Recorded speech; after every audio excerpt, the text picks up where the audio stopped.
Hey guys, welcome to Shay's Tube. Happy and blessed Wednesday. It is Wednesday, September the 11th. It is 12:59 a.m. out here on the West Coast. Thank you guys so much for tuning in. Another night owl talk time session with Shay's Tube. All right.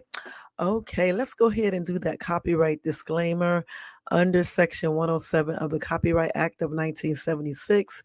Allowance is made for fair use for purposes such as criticism, comment, news reporting, teaching, scholarship, education, and research. That entire copyright disclaimer is in my description area. It will be in my commenting area, and part of it is scrolling across that screen right there. Okay, let me ask you guys to do another favor for me, and that is to like this video if you enjoyed this content. Subscribe to the channel if you are not subscribed already. Hit that bell notification so you can be notified of any upcoming videos. Also, please share and leave a comment if you like at the end of this video. Welcome to everybody in the bushes. Welcome to, let's see who's over here. Young Riz. Hey, how you doing, hon? Y'all make sure y'all show Young Riz some love and support. John in the bush, how you doing? All right. And welcome to everybody who watches this in a replay as well. Okay. So tonight, guys, we're going to go over that incident with Tyreek Hill, the pro footballer. And I want to do some updated information about Rich Homie Quan and the teenager who unalived his classmate in the bathroom. All right.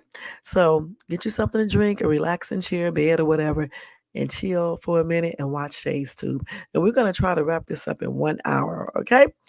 And whatever I don't get chance to cover, I will cover it in my next live. That's how we're going to do that. All right. So anyway, let me go ahead and find the first story. And then we're going to go from there, y'all.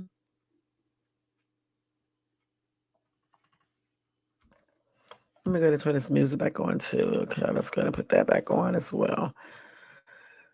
Okay. So our first story tonight on Topic Time Breaking News. Let me go ahead and change that and put that banner up there as well. We are going to be going over Tyreek Hill first. Okay. Let's see where this thing is. Okay. So anyway, guys, I know you guys heard about that incident involving him. I believe that was over the weekend where he was stopped by the police and other things happened that shouldn't have happened. And I think he called up 2 football mates, and one of them, I believe, got handcuffed as well. Okay, so let's go ahead and go over that story, and then we're going to watch a few probably about like maybe three TikTok videos, the body camera footage from the incident. All right, so let me go ahead and give you some information on this real quick. First, let me find it. I got a lot of stuff on this daggone phone. Tyreek, let's see. Tyreek. Okay. Okay, so now this is according to Newsbreak, okay? So Hill, who is a Miami Dolphins star wide receiver, he was roughed up and handcuffed by the police during a traffic stop on Sunday morning just outside of the stadium hours before the season opened. Now, recently released body cam video shows the apparent situation. It shows how the cops got angry when Tyreek closed his car window and did not reopen it quickly enough. So I'm going to show you some videos from the police, the body cam. I'm going to show you those videos on that so you guys can look at that and, just see what happened, and then you can come up with your own conclusion or whatever the case is. So, on Monday night's edition of CNN The Source with Caitlin Collins asked Tyreek about the moment the stop escalated and asked what he meant when he said things could have gone differently. Because Tyreek Hill said if he wasn't who he was, he believed things would have gone differently. Also, I think when he called his two friends, the football players up, and they came out there, I think that also played a role in, you know, how things went. I mean, it wasn't good, but it could have been, like he said, it could have been way worse. And we know about Tyreek Hill, um, the stuff that he got involved in with domestic violence and all that, but we're not talking about that tonight. We're just basically covering, the situation that happened with the cops on Sunday. All right. So, Miss Collins asked him, can you tell us what happened with the moment with you didn't see it there in the video, but you're in the car and they are yelling at you to roll your window down. What was happening there? So Tyreek said, you know what? When the officers came up and knocked on my window, I let my window down. I cooperated. And he did. He let his window down. He just did not let it down far enough, I guess. And then he rolled the window back up. He pushed the window go back up, and the police was like, let the window down or whatever the case is. And he cracked it a little bit. Okay. So he said he gave him his ID, and then he said he immediately let his window up, which he did. He let his window up once he gave that police officer his ID, and plus he was talking to him. And then he said, after that, I let back up my window, which he did. He let his window up. And then the police was like, let your window back down. Okay, so once he let his window up, then the police came back to the window and he was like, let your window down now. Let your window down now. And then Tyreek said, I let it down. And then the police officer said, if you don't let your window down, I'm going to snatch you out of the car. And then Tyreek Hill said, I was like, sir, my window is down. Like, what do you want?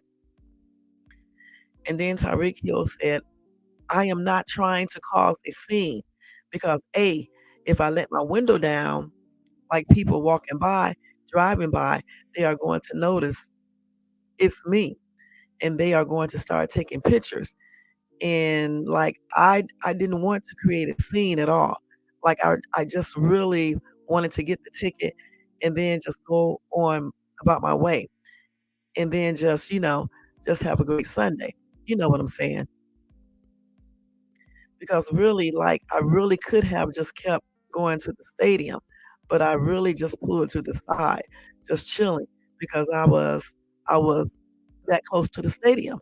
Like I was that close to like our entry level on. Like I was that close to the players' entry level. And then from that moment, the guy came from the back. He was like, "Hey, get out." He was like, "Hey, I'm about to snatch you out the car or whatever." You know what I'm saying? And then it just all unfolded from there because I was going to get out of my car, you know what I'm saying? Because they told me to get out because I was getting out of my car. By the way, that my car is made, there's like a dip inside my McLaren, some 20 years.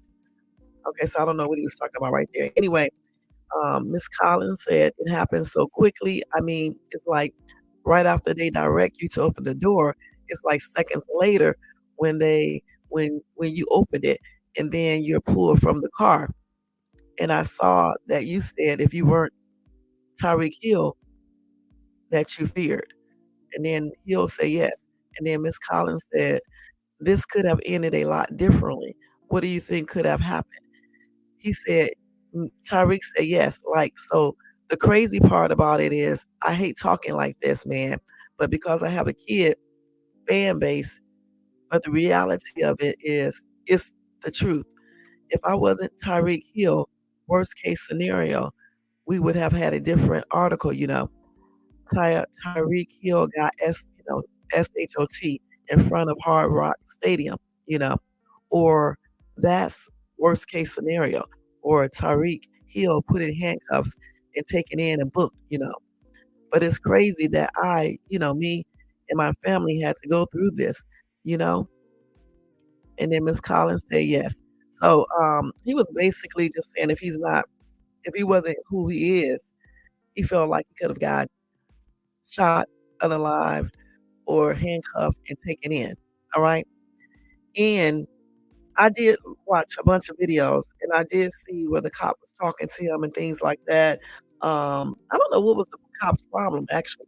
And Tyreek did have the window down, and then when he gave the officer his license or whatever, he did roll up that window. He did push the window back up. He really did. And the police was like, "Let the window down." Okay. And so he didn't let it back all the way down, but he cracked it a little bit. But the cop wanted him to let it all the way down. You know, just wanted to make sure, you know how they do. Anyway, then he started threatening him, saying he was gonna pull him out the car, which I think they did, and things like that. And it just really just escalated from there, you know.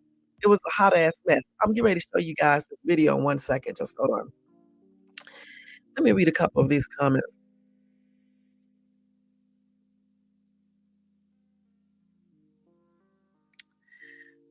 So, David Cummings said, when the police pull you over and ask you to roll down your window, you said, yes, sir. He thinks that because he's an NFL star driving a $1 million sports car above the law.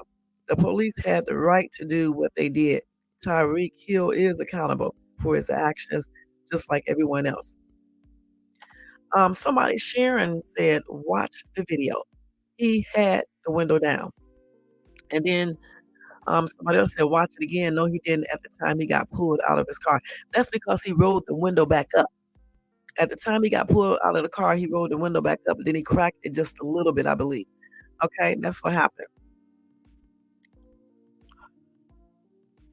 Okay, so Doug said when you get stopped by the cops, you roll your window down, you keep your window down. Don't keep rolling it up and down. The cops don't know what they're doing or you're doing inside the car with tinted windows. Bernard said, keep giving up your rights. Soon you won't have any. Read the book or watch the movie 1984. Welcome to your future. Chris said the law states that you do not have to put your window all the way down. All you have to do is crack it to pass your paperwork to the officer. And he did. He had it down, then he rolled it back up, then he cracked it. I don't know. Like I said, I believe to me it just looked like the cop was just basically doing too much. Let's keep it real. The cop was doing too much. That's good, young Riz. I'm glad you're doing good today. Okay, I'll check it out. Let's see what else. So Gerald said it could have been different if he did what he was told to, put the window down. Yes, sir. Get out of the car. Yes, sir. Okay. But it was just a traffic stop. Okay. So I'm trying to figure out why did it escalate to that point in the first place?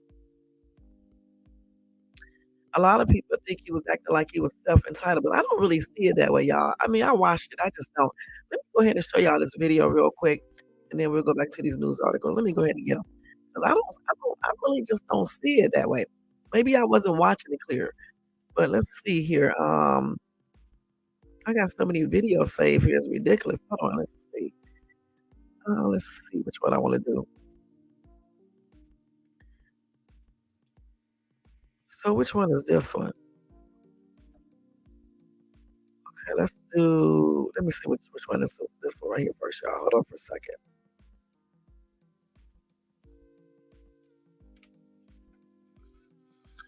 I don't wanna show this one yet because this is the one that when his footballer, friend came and they was, doing the most with him too. It was getting out of hand. It was just tripped out. I want to play him in a minute. Let me just go to the other one. Hold on. I don't want to play his yet.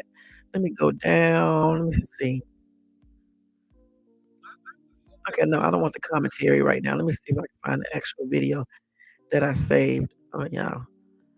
But yeah, for me, like I said, I didn't see it like some people see it where he was acting like he was entitled and things like that. I just think the police basically was just doing too much. It was just a traffic stop.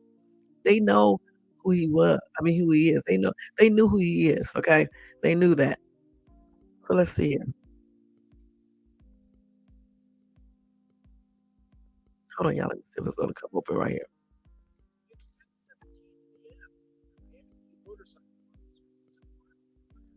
Let me just stop this right here real quick. Let me stop it. Okay, hold on for a second. Let me turn this music off. And let me be gentle with my on these my headphones. I gotta get me another pair because the wire is broke. Okay, so okay, we can ready to watch this real quick. I thought I had some more videos too. I got to look and see. 'Cause when I be on these lives, I be don't can't find shit. Wait, the hell, go back. Wait, let me turn this shit back, y'all. Hold on. I always do all this bull crap every time. Shit.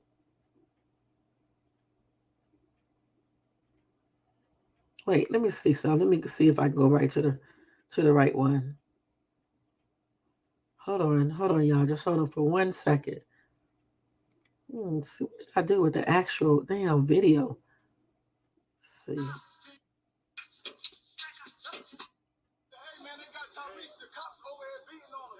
Okay, wait a minute. Let me just start from here, and then I'll show you the other one because I got to find it. Let's just see this one first, okay?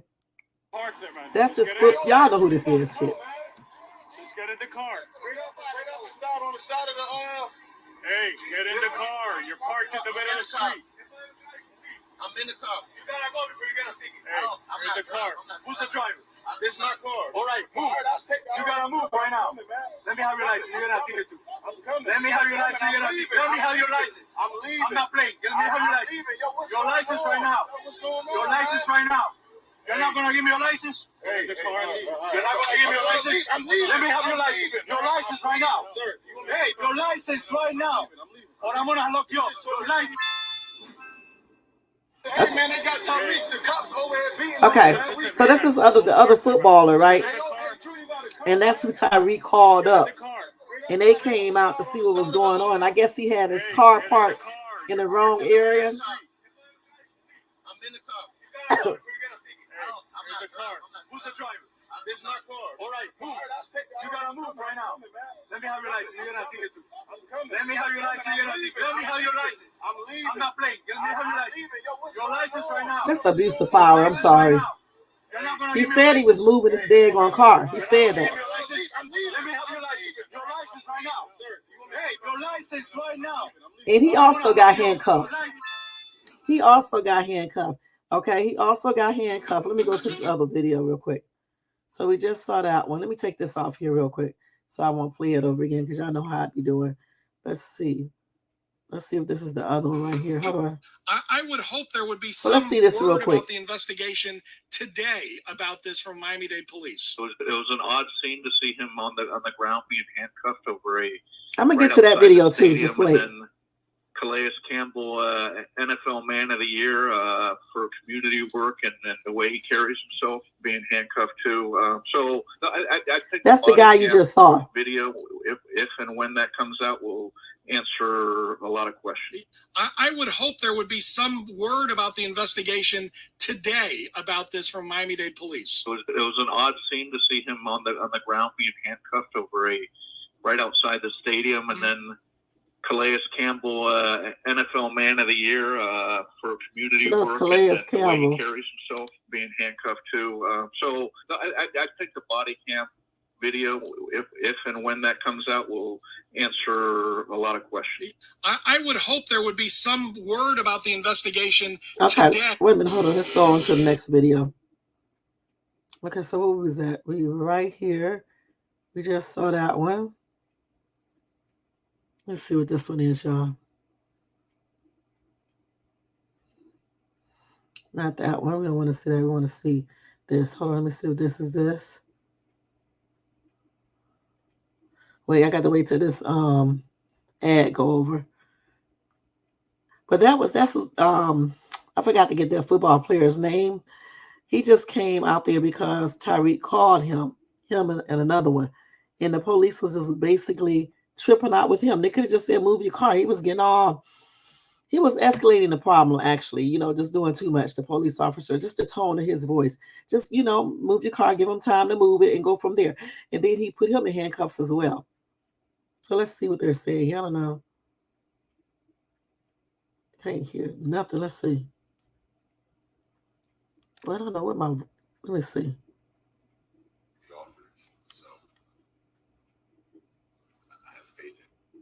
So he just basically, let me do this.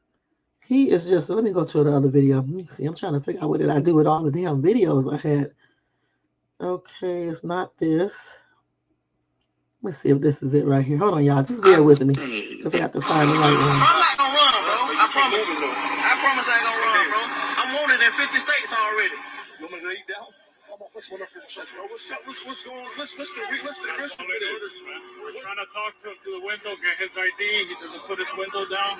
You gotta identify yourself when you get stopped. This is driving reckless. They know who the hell he is. Identify yourself. Move the car. You need the tag? They know who he is. How come nobody holding him but you holding me? You see that? Look, turn around, look.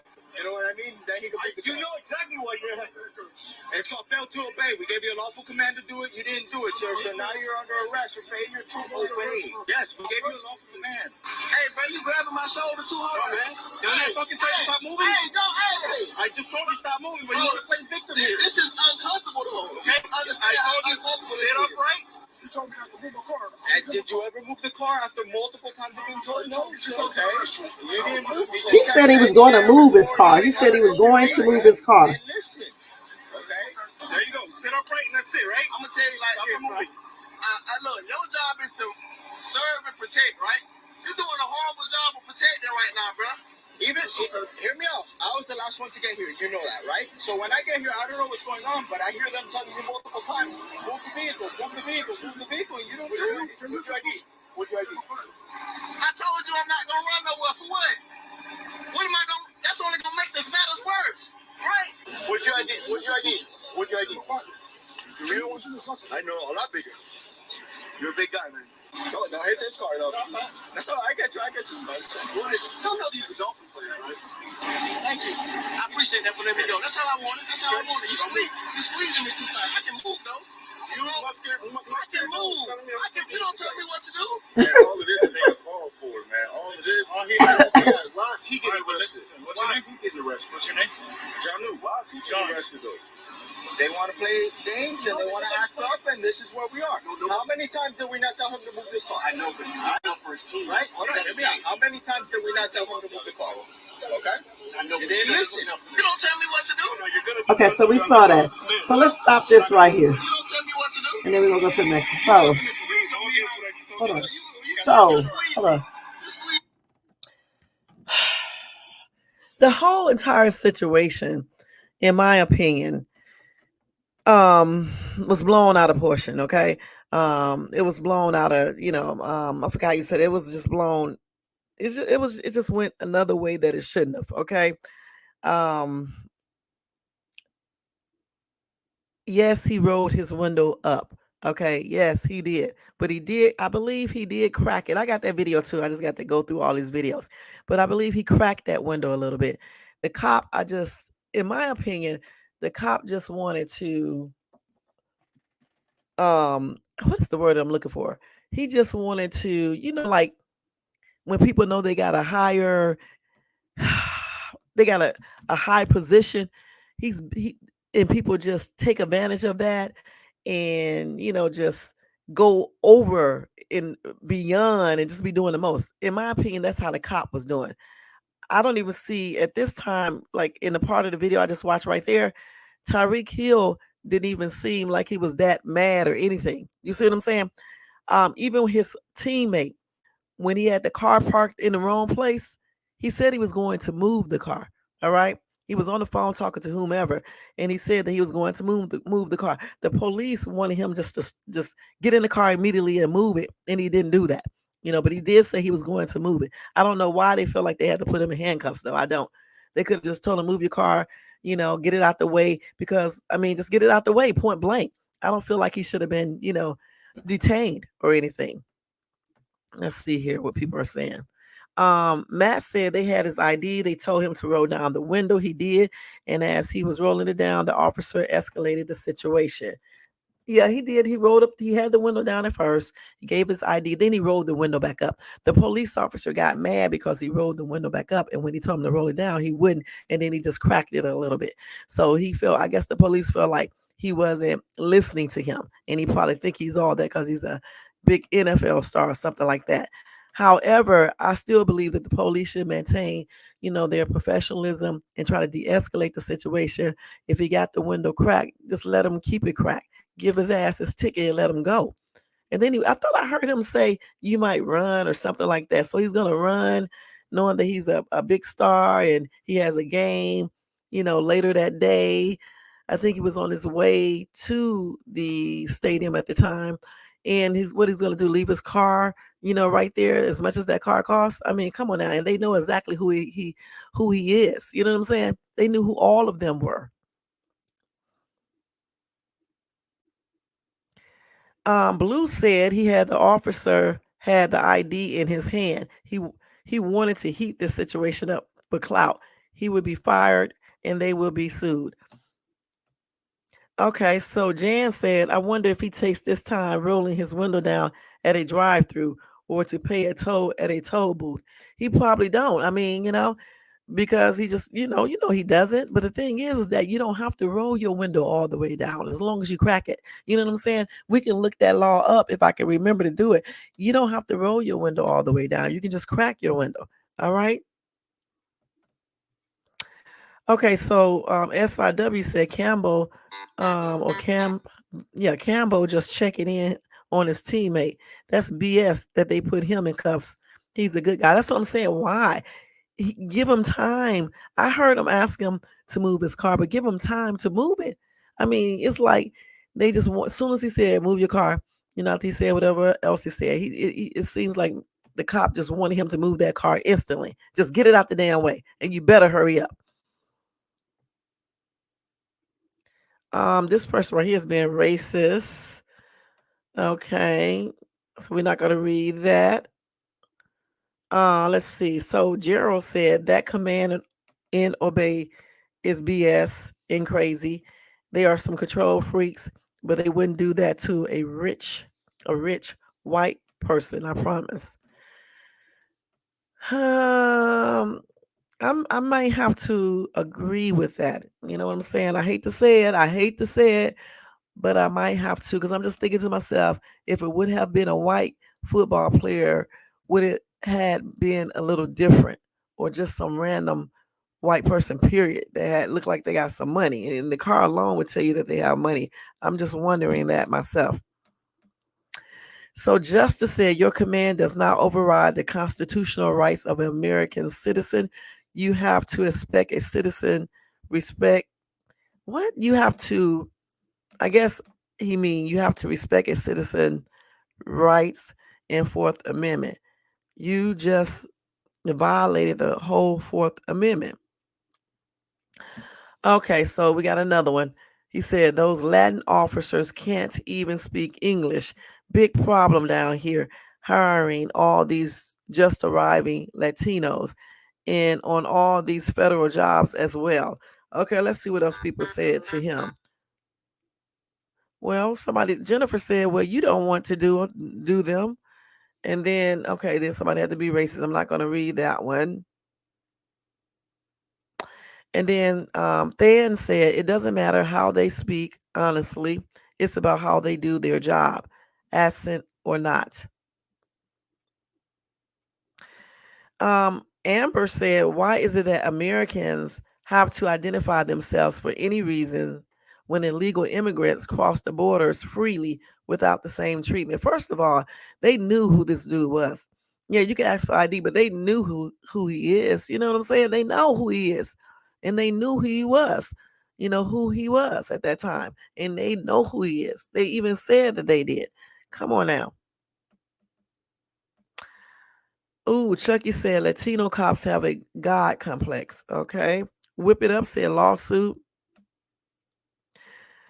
Who you looking for said you have to ID him. That's crazy because you already had his ID. Also, because they already knew who he was. Damn, they already know who he who this dude is. Somebody said they ran his place. They knew who he was. Hell, they knew who he was because they know what this player looks like because he's a damn football player. Come on now. Anyway, Christian said Tyreek's lawyer is going to have a field day. And again, Mr. Big said they lied. They had his ID. He was waiting for his ticket. Like I said, all the police had to do was get his ID, check him out, make sure he doesn't have any warrants or anything else. Then if he roll his window back up, so what? Long as he crack it back down, give him his damn ticket and let his ass go. But no, they wanted to prove something. They wanted to prove something. I mean, in my opinion, they were just, I forgot the word that I'm looking for. They were just, doing too damn much. I'm gonna put it like that. They were just doing too much. Okay, doing too much, and that's just on everything. Okay, let's go ahead and go to that next video real quick. Let me find it real quick, y'all. If you are a woman that has been incarcerated in Coachella throughout the years of 2014 through Wait, 2018, let me get off the floor. I don't know what she talking. He danced on the wall. Okay, hold on. So let's see. So we just went over that one. Okay, let me see which one I just went over. I lost the damn videos in order. Hold on, y'all. Let me find the videos. Damn. So I need to take that one off so I won't play it again. Is this one right here? Let me see if this is the one I just played. Okay, let's see. Watch. Anyway. Disgusting. So listen to this dude talk about this. Footage of Tyreek Hill, Dolphins receiver, being detained has been released, and it is disgusting. Here's a few things I noticed. Number one, Tyreek Hill never tried to use his celebrity status to get out of the situation. He sure didn't. He just said not one time. $40 million contract. He simply tried to appeal to the officers with his humanity, and the officer responded, "Yeah, stop your crime." He had to do all this shit right here. Disgusting. Tyreek Hill never said that he's headed to the Dolphins game where thousands he of sure people did. are going to watch him play. He didn't say no, anything. He tried to appeal to the officer saying, "Hey, I had an operation recently done on my knee. Can you give me a second to take a seat on the curb?" Absolutely disgusting. I think about the aspect that power corrupts, and absolute power corrupts absolutely. And those police officers on the scene have absolute power, and thus they are corrupt. They could not see past their pride. Right. They couldn't see the human that they were dealing with, and instead, I don't know what they saw. Maybe they saw dirt, because they treated him as such. Absolutely disgusting. We have to do something about it. But in this moment, I'm thankful that Tyreek Hill, his teammate Calais Campbell, who showed up on the scene, and his teammate Jonnu Smith, who showed up on the scene, I'm simply grateful that they are here to talk about it. Shameful. Disgusting. The body cam footage of Tyreek Hill, Dolphins receiver, being detained has been released, and it is disgusting. Here's a few things I noticed. Okay. Number one, Tyreek Hill never tried to use his celebrity status to Okay, we're get out. going to stop that right there. Okay, so I agree with this dude right here. They definitely abused their power, actually, in my opinion. I mean, they had their knee on the dude's back. Wait till I show y'all the video. Had him in it like I don't know what you call it, with the arm around his neck, knee on his back. They made him sit down, even though he was saying to them that he had just had something done to his knee, operation or something like that. They didn't even care. They was pushing him down. It was another one came behind him and just pushed him down. You see what I'm saying? They were just doing too much. Then they put the handcuffs on his teammate for no apparent reason. Yeah, they did say move your car, but he was rude from the get-go, the officer. He was rude from the get-go for nothing. Okay, point blank. It was just plainly ridiculous, the whole entire thing, in my opinion. I mean, you guys may have a different opinion or whatever the case is, but in my opinion, it was just a hot ass mess. I'm not going to read these comments from that one. Let's see here. Let's go to the next one. I think I just showed that. Let's see. Go get your license. Get my bag. Let me see what this one is. Close that door. So let me show y'all this part.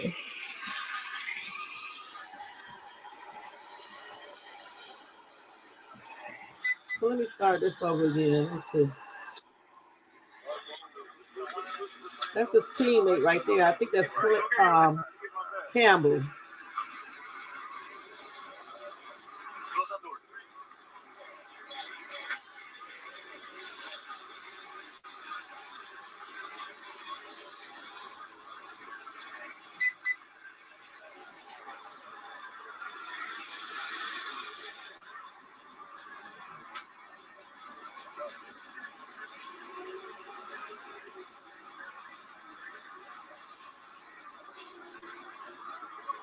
Yo, Drew.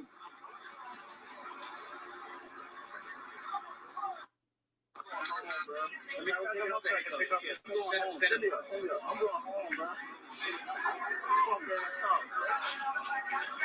Come over here, don't fall off the second floor. No, bro. Then this dude here, like, man, I'm already rich. I don't need to do over your legs. You see what he's saying? Open your legs. Just let him lean forward a little.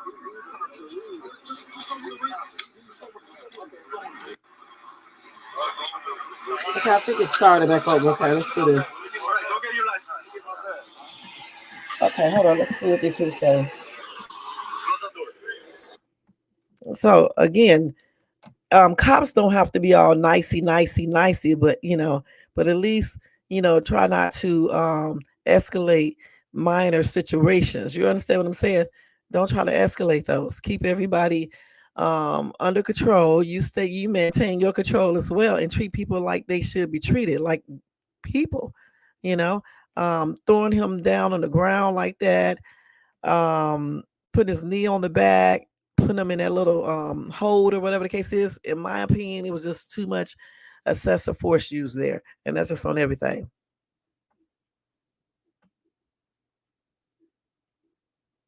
Somebody, this person right here said NFL players are not every one of those men had fear in their eyes because they know no matter how much money they have, they are still driving black in America. And guys, I hate to say it, but I actually agree with this. I really don't feel like this would have been the case if it would have been other players that are not black. I mean, I'm just keeping it real with you guys over here. I mean, they knew who these people were. They knew this. They knew that who Tyreek Hill is. You know what I'm saying? And the other two too. The other one, Campbell just made, what do you call that? Player of the year or something like that. Good and damn well they knew who all these people were. They're not gonna, especially the Campbell dude, he is not gonna mess up his career for no foolishness. Or the other little guy. The other guy, I guess I know he's not little. I'm just saying he was sitting in the car. They're not gonna do that. You see what I'm saying? Um, Cardi said the police in Miami act like they are getting off on handcuffing him. I think they was on some type of power trip about handcuffing them. I really do. You know what I'm saying? And probably even a little jealous because they in that nice car, got the opportunity. Maybe they wanted and couldn't have, or just the fact that they are rich, and successful and things like that. I don't know.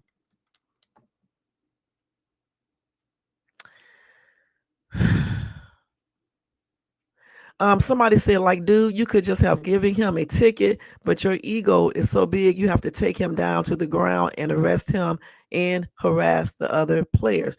That's exactly what they did. Yeah, and the cop did seem like he had a chip on his shoulder.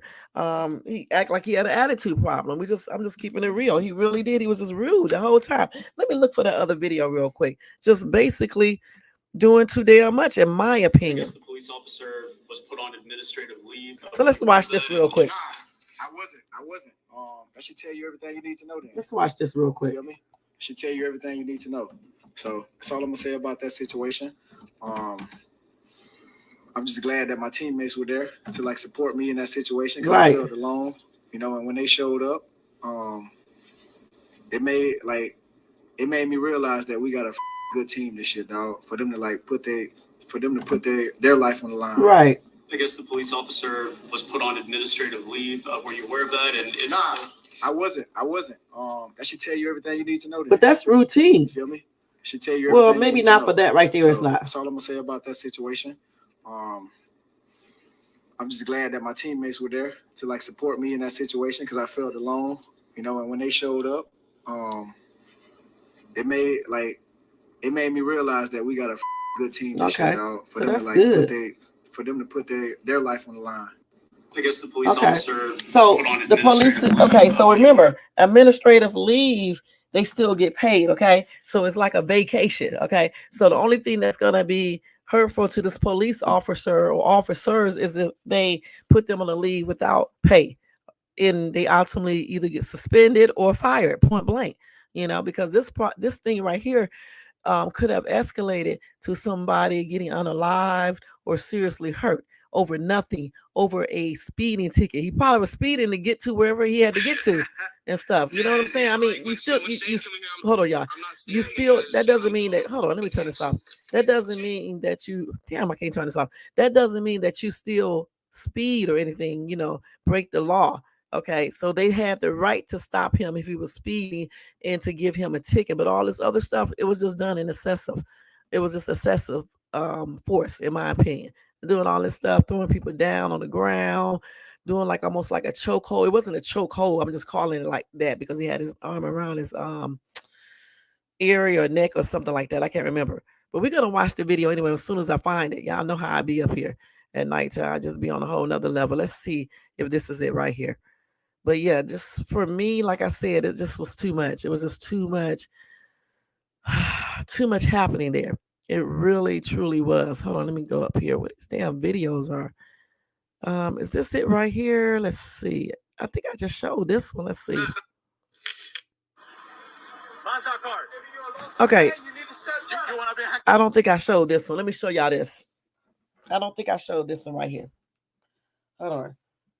Okay, so this is the one. I think this is his teammate, Campbell. Hold on. They was doing too much, huh? They knew exactly who all of these people were and everything else. They was just doing too much, in my opinion.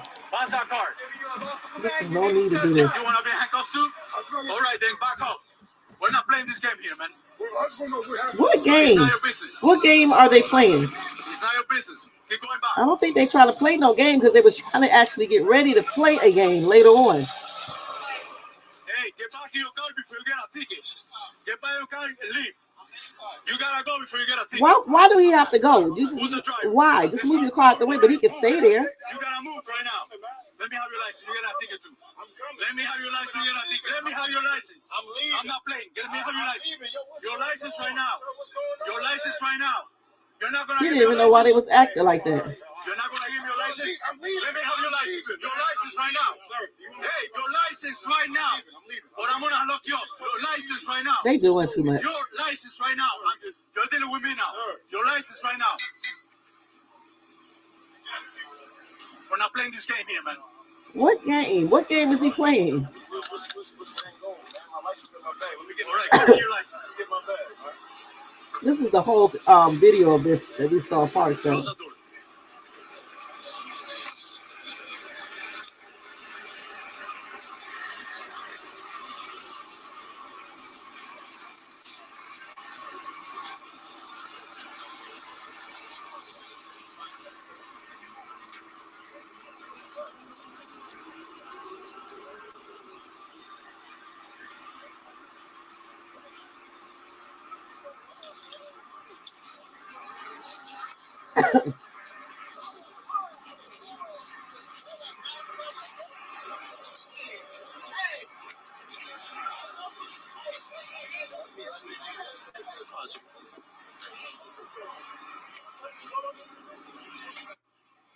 Okay. You want to be handcuffed too? All right, then back up. We're not playing this game here, man. I'm just trying to figure out what game. What I'm really trying to figure out is what is the game they're talking about. What game are they referring to? Because it just seems like to me that he was concerned about his friend, trying to figure out what's going on. I don't know if he knew it was just from a traffic stop or what, but it seems like he was just trying to figure out what's going on and trying to call up somebody. I don't, like I said before, I really think the cop escalated everything, all these different cops and stuff. I just believe he's on a power trip, just tripping out. You know what I'm saying? Somebody said this is the only cop that escalated everything and decided to be a tough guy. And I agree. I agree with that commenter. Um Somebody said what kind of car is the second driver with the double doors opening different directions? Let's see. What kind of car is it? A Rolls Royce. Okay. And they know and then got the nerve to talk about don't you might run. Now why the hell would they be running leaving those super super expensive cars there? And not only that, we all know who they are. Okay, they wouldn't get far because you wouldn't even have to chase them. You can just wait till the game start tonight that night, and then you go arrest them right there during halftime. So why would you even say that? Why would they even run? So another commenter said the fact that this cop was interfering with the other cop talking with the other guys. A lot of people are saying Officer Amigo or whatever his name is out of control. Somebody said exactly he wanted a problem and to be the problem. I agree with that. I definitely do. Let's see. A lot of people saying the same thing, that one officer with the attitude, other officers appear to be calm. Wait, somebody said, is I'm leaving in the room with us? Okay.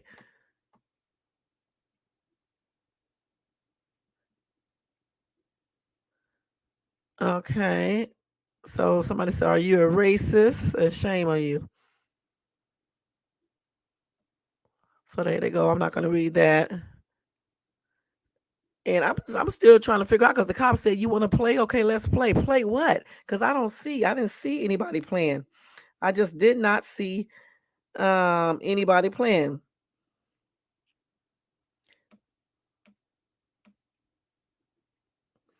Let's see. Okay, let me go ahead and get the other video right here. Okay, I think this is body cam 2. Let me go to the other one. This lady's singing about, are you voting for Trump? Boy, these people are nuts. Okay, let's see. Which one did I show? Let's see which one is this one, y'all. Let me see. Let me see if this. Okay, this is the same dude. I'm trying to find the original one that I have. I got all these damn videos on here. And I mixed them all up. Okay, let's see this one real quick, y'all. Let's see. Okay, we already seen this. We don't want to see this again. Let me take this one off because we keep on watching the same. Let's see if I can delete this shit. Let's delete this. Let's delete. Let me make sure this. Hold on for 1 second. Y'all. Let me check to make sure this video is a different. Let's say I think this is the same dude. Let me erase him so I can stop saying it's showing the same. Damn it. This same video. Okay, now let's see which one this is. I would hope there would be some word about the investigation. Okay, we already looked at that one. Let me go ahead. So we already saw this one. This damn thing copying all types of leaks. Let me go back. Hold on, y'all. Let me get this. These damn TikTok videos are hard. Wait, got that damn link on there again. Let's see this one. Okay, let me go over this real quick. Okay, so let's see here.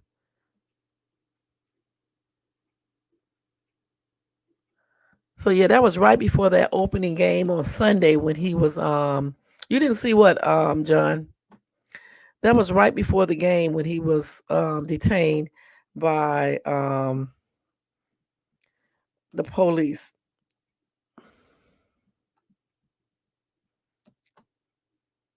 Okay, and then later on, y'all, he scored a stellar 80-yard touchdown in a close win over the Jacksonville Jaguars.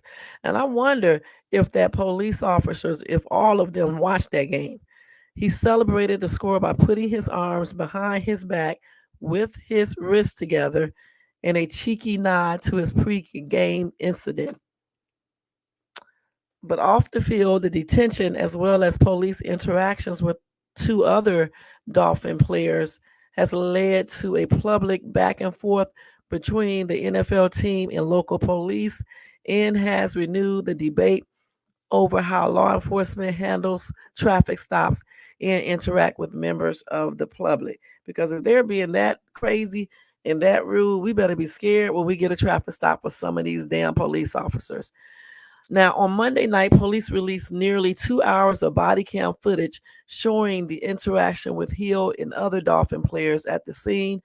A police union criticized Hill as being uncooperative. Now, attorneys for one officer who was placed on administrative duties amid a review called the decision premature and called for the other officers' immediate reinstatement. Um, I think he did cooperate some, not 100%, but I don't think that he was like they're saying here. No, I don't think that. In turn, the Dolphins organization released a statement criticizing the officers' conduct, and Hill's agent called on the officers to be fired. Hill told CNN he remained confused by the encounter. So he said, I am still kind of shell shocked from it. I am embarrassed. So let's see. So body cam footage shows Hill being pulled from his car, okay? And I'm going to show y'all that as soon as I find it. Okay, let's see. Hold on, let me see. So it was 105 minutes, 33 seconds of body cam. All right. Almost 2 hours, I believe. Yeah. Now, the footage shows a police officer approaching Hill's car and knocking on the window after he signaled for Hill to pull over. Like I told you before, Tyreek Hill rolls down the window when the officer knocks and replies, Hey, no, Hill rolls down the window when the officer knocks and replies. And then Hill said, Hey, don't knock on my window like that. And I think, you know what? When Hill said, Hey, don't knock on my window like that, I think the officer got mad. Then the officer asked Hill why he doesn't have a seatbelt on. Now, this is very fucking petty. What? What? Maybe he took the seatbelt off when he got stopped. Anyway, Hill doesn't answer and repeatedly says, Don't knock on my window like that. Then the officer asks why Hill had his window up and says he had to knock to let Hill know he was there. Okay, that's fine, but okay, that's fine. Okay, he said why he had to knock. All right. Because I guess the tenant windows or whatever the case is. I wonder if Hill saw him though, standing outside of the window. Knock on the window one time, let your window down, and leave it at that. Then he'll say, don't knock on my window like that. You say, okay, and leave it at that. And then you just go ahead and ask for his license or whatever. Anyway, Hill then said, Give me my ticket, bro, so I can go. I'm going to be late because he had to get to the stadium. And then he said, Do what you got to do. And then he rolled his window back up. So the cop probably got offended by that, okay? Let's keep it real. He probably got offended by that and felt like this man is acting entitled because he's a football player or whatever the case is, and probably teed the police off somewhat. Let's keep it real. He probably did. All right, but still, the police still needs to maintain professionalism and not do too much. You understand what I'm saying? Don't escalate the situation because you are letting this reach you personally. You know what I'm saying? Anyway, the officer tells him to keep his window down and knocks again. See, he shouldn't have did that again. He just asked him a couple times. He just told him, don't knock on my window like that. Because remember, this car costs a lot of money. Okay. And so then Hill did not respond at that time. Then the officer knocks again and tells Hill to keep his window down. Hill rolls down his window slightly and responds, "Don't tell me what to do." Okay. Now here we're going to be fair on this channel, okay? Now, right here, okay, when the officer kept on knocking on the window, I don't feel like he should be knocking on the window that many times, okay? You knocked on it and told him to put the window down. Okay, Hill did not respond. All right, then you knocked again. You didn't have to knock again. You could just did your hand because he can see, just because you cannot see in the car good, he can see you though. You know he's looking at you. You know he's watching you. So all you got to do is do your hand, like roll your window down like they do at times. The police will do that hand movement sometimes. They could have did it with him. Put the window down. And plus the dude can hear you too. So roll the window down. All right. So then he'll roll down his window a little bit. So the officer should have been like, okay, it's down a little bit so the officer can go to his car, look up his identification, check him out or whatever, check if he has any warrant. I'm pretty sure he checked that already by the license plates, but just check again or whatever else they do. Um, and make sure it's the person and all this other shit. And then go ahead and give him his ticket and give it to him through his window because it was down a little bit. Anyway, the officer then threatens to make Hill get out of the car if he doesn't keep the window down. Why did he want him to keep that window all the way down? Okay, when it was cracked some. Okay, so Hill did not roll it down any further. He left it like that, or either he rolled it back up. I don't know. Anyway, the officer then orders Hill to get out of the car. Then another officer came around and opened Hill's car door and starts to pull him out of the car, saying, "Get out."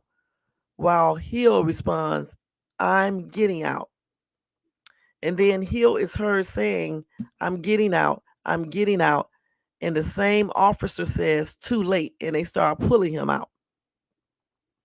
Then two officers are seen pushing Hill to the ground while another officer stands over Hill. And then Hill is heard saying, "I'm getting arrested."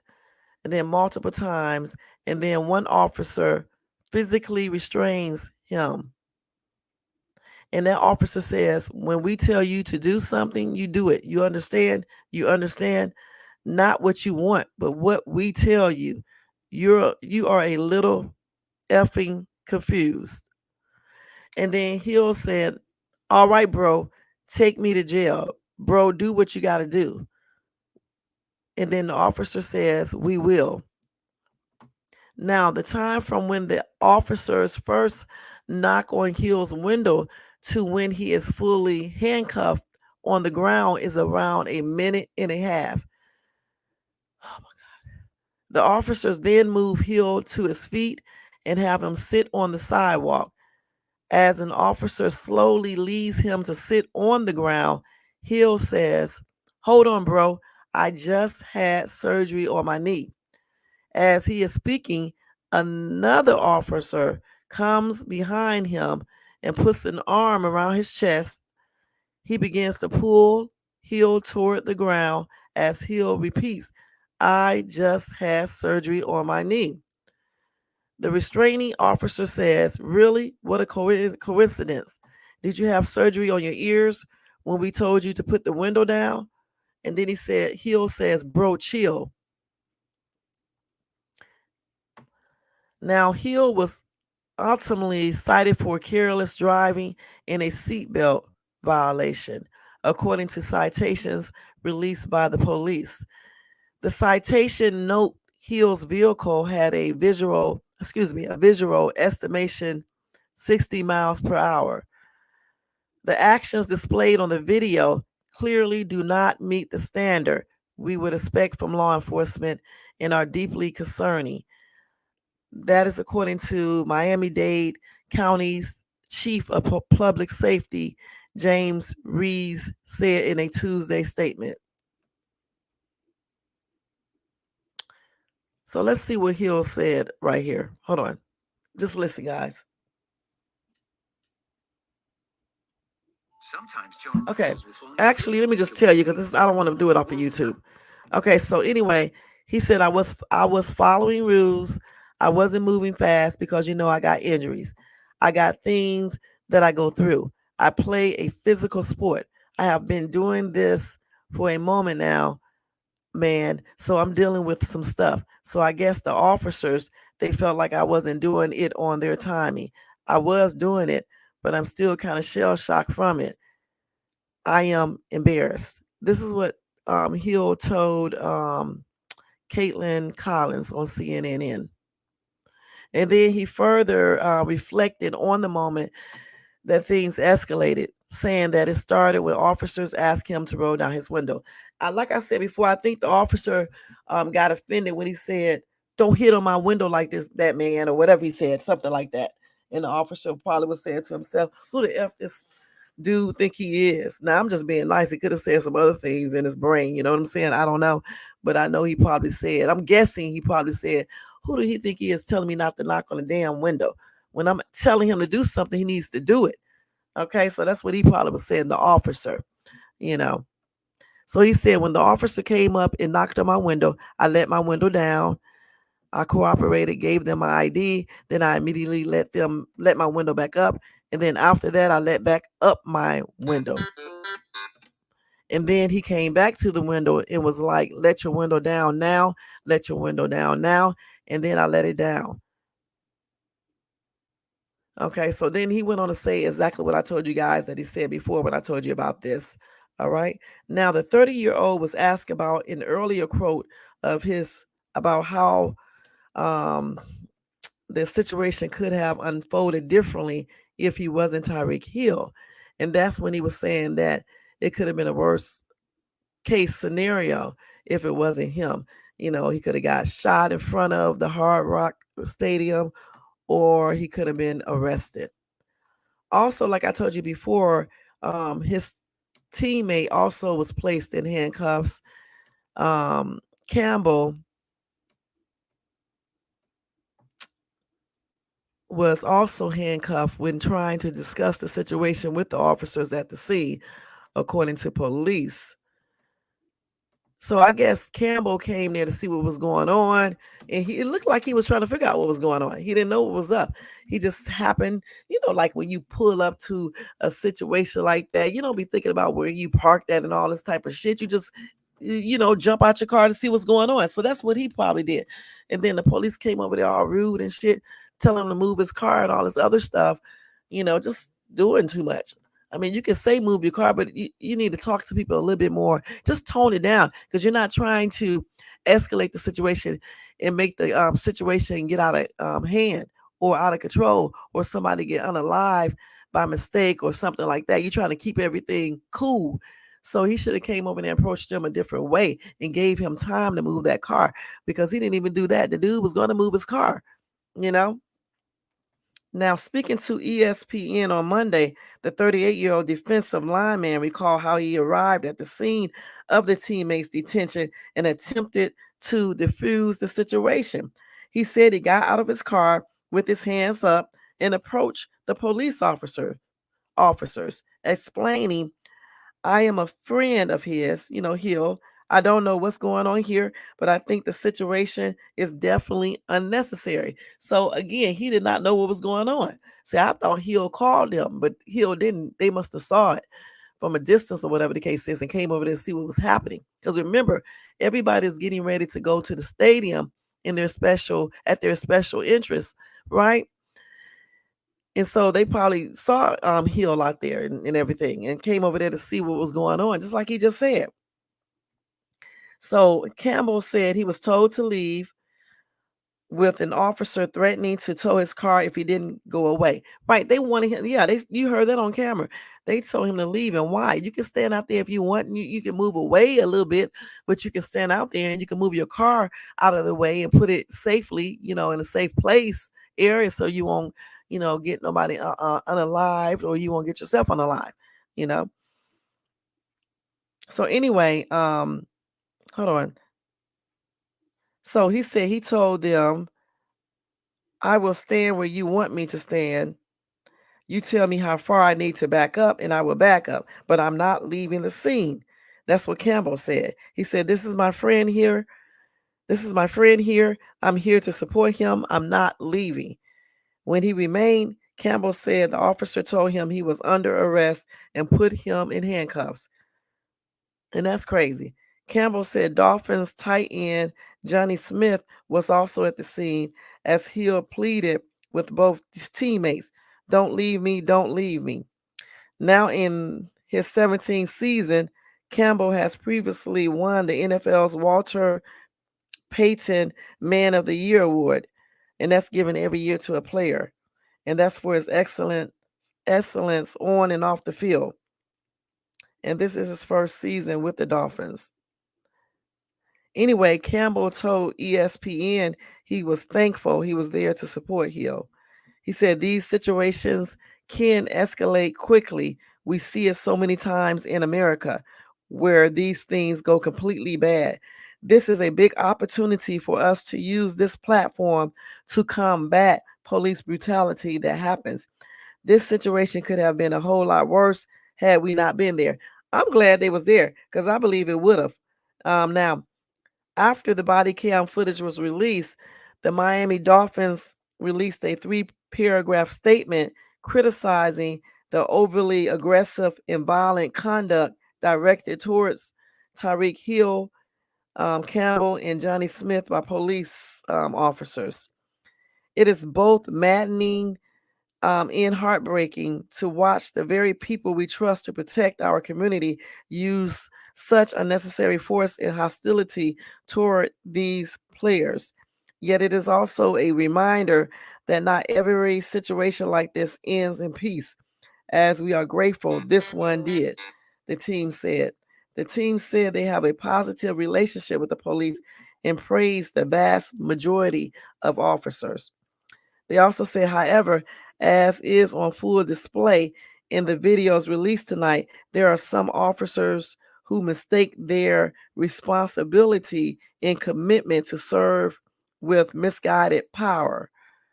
While we commend MDPD for taking the right and necessary actions to quickly release this footage, we also urge them to take equally swift and strong actions against the officers who engaged in such despicable behavior. Now, early Monday, Dolphins head coach Mike McDaniel said he was unsettled by the incident. He said, "It's been hard for me not to find myself more upset the more I think about it. And that's because of my teammates and trying to put myself in that situation that they described emotionally. And then knowing more than that, the thing that F's me up, honestly, is knowing that I don't know exactly what that feels like." Still, he did say that 2 positive things came from the incident. He said, "I'm super proud of teammates being teammates and super proud of our guys understanding the civic responsibility of a platform and intending to do right by it." Now, Hill's agent, Drew Rosinghouse, described the incident as heartbreaking, upsetting, and uncalled for, saying he was in disbelief about what took place ahead of the game. He said Tyreek was just trying to get to work, trying to play a game, just trying to do his job. For police officers to detain him, to put him on the ground like that, to put their knee on him, to hit him, it's just devastating. So yeah, they did a lot. Like I said before, let me see what they got going on here. I can't play this one because this is definitely on YouTube. So we're not going to play that one right there. And again, the police union said that Hill did not cooperate. Okay. But a lot of people be doing the most. You just give them the damn ticket after you check them out. Let him keep his window cracked. Okay. How is that hurting him? Okay. And give him his damn ticket and let this dude go on his way, point blank. Because he didn't do anything else. Once they checked him out, they know he didn't have any warrants or anything else. So what's the point? The point is that the police officer got pissed because Hill said, he probably got pissed because Hill said, "Don't knock on my daggone window like that." He kept on saying it over and over again. Some of them don't like to be told what to do. All right, let's keep it real. Okay, let's see. Let me see if I can find the other footage because we don't have too much time here. Hold on. Let's see. Let me delete this one. Hold on, y'all. Let me see. I'm trying to find the video now because I got the whole thing.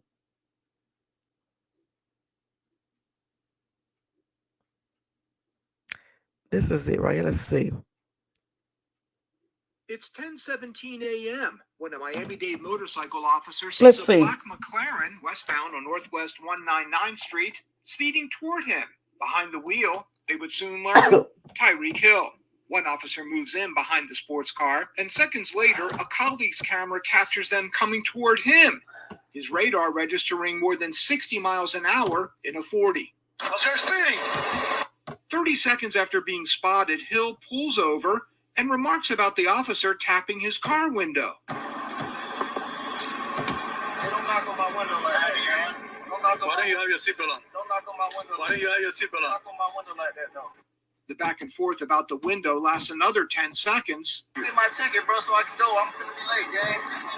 Do what you gotta do. And that's what he should have did. Still knocking on the damn window. About 10 seconds after that, the officer is he felt like he was disrespected. As a matter of fact, get out of the car. Give me that. Get out of the car. Give me that. Break that freaking window. Get out of the car. Damn, he said I'm gonna break the fucking window. I didn't know they said all that. At 10:19, less than a minute into the stop, he's like, you're gonna break the fucking window. From the car. That was unnecessary. That was unnecessary. Hey, Drew, I'm getting arrested, Drew.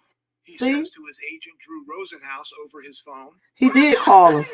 He called his agent. When we tell you to do something, you do it. You understand? I'm getting out. You understand? Not for you, but when we tell you. I'm getting out. Confused. I'm getting out, bro. Too late.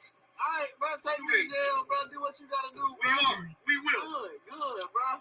By 10:20, after being told to have a seat, another officer moves in to force him to the ground. I just had surgery on my knee. Look at that. See?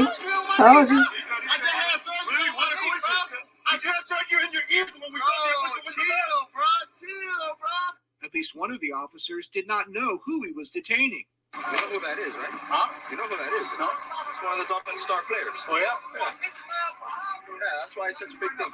It grew into a bigger thing after teammates approached and officers warned them off. Put your hands behind your back. At 10:24, detaining one of them, Calais Campbell, because he did not leave the scene as ordered. So with two Dolphins cuffed, higher-ups got to the scene, and by 10:38, 20 minutes after he was pulled over, the handcuffs come off of Hill. The other dude, is that the coach or the agent or something? Speeding? Yeah, I hit him with careless. Okay. Visual estimation, 60 miles an hour. All right. So that's what's getting the careless driving and the seatbelt. A ticket for careless driving and for not wearing a seatbelt. They have to have the white man coming in. Let me stop, y'all. Then they changed their conduct then. That's a damn shame. I was all this time I was wondering who the other dude was. Okay, so we just figured it out.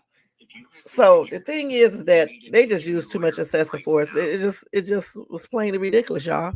It was plainly ridiculous. The whole entire thing. Too much force. Pulling him out the car. The other officer came over there, pulling him out the car. That same officer said, I'm gonna break your fucking window. Excuse my language. That's what he said. All right. So they was just basically doing too damn much for real. Let me go around and look at this one right here. Let me see if I got any more footage on this. Hold on, y'all.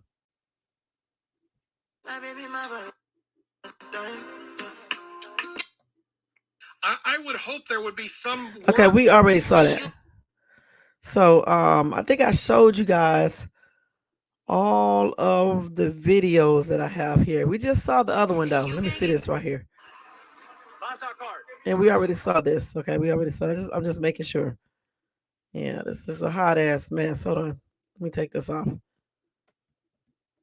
Let me make sure I did not show this one. Miami-Dade Police Department just released the body So let's listen to this. from Tyreek Hill's arrest over this weekend. I have some thoughts. This is a police officer. So let me just let y'all see this. This is a police officer right here. Speeding or something. Okay, a lawful stop, that's allowed. And then he tells the officer to give him his ticket and then rolls his window back up. Keep your window down. But then the officer gets all pissed off Yeah, and I told you. escalates the situation more by demanding that Tyreek roll down his window again. Keep your window down. Keep your window down. I'm gonna get you out of the car. Now, this is lawful. You can demand somebody rolling down their window, even though there's no law that specifically states that. Pennsylvania v. Mims says that an officer can, in the course of their lawful stop, order somebody to roll down their window. As a matter of fact, get out of the car. Give me that. Get out of the car. Give me that. Break that freaking window. Get out of the car. Now, he rolls down the window again, and the officer says, you know what? Let's just get you out. Look at this. This is escalating the issue. Right. What part of violence do you understand?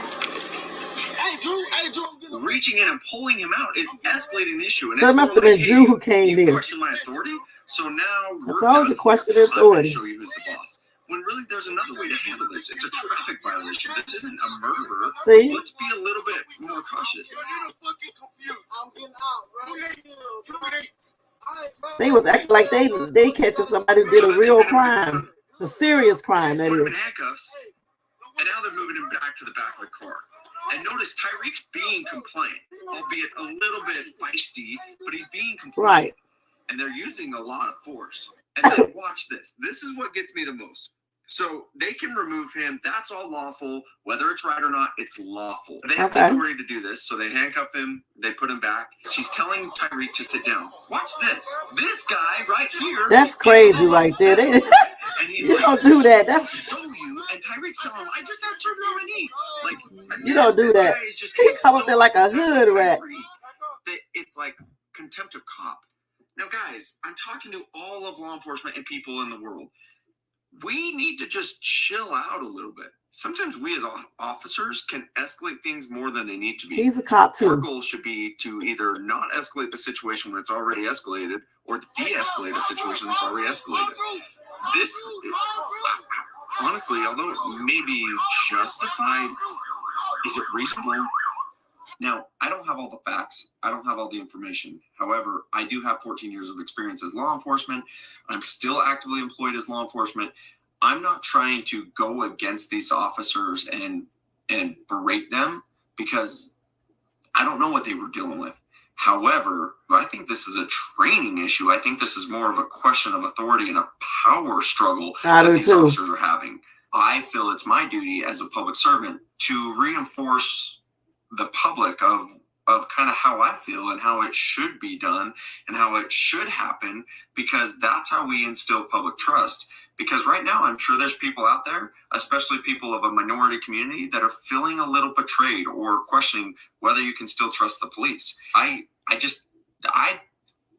think there was a better way to handle it. Whether it was justified or not, it doesn't feel right. Right. What do you guys think?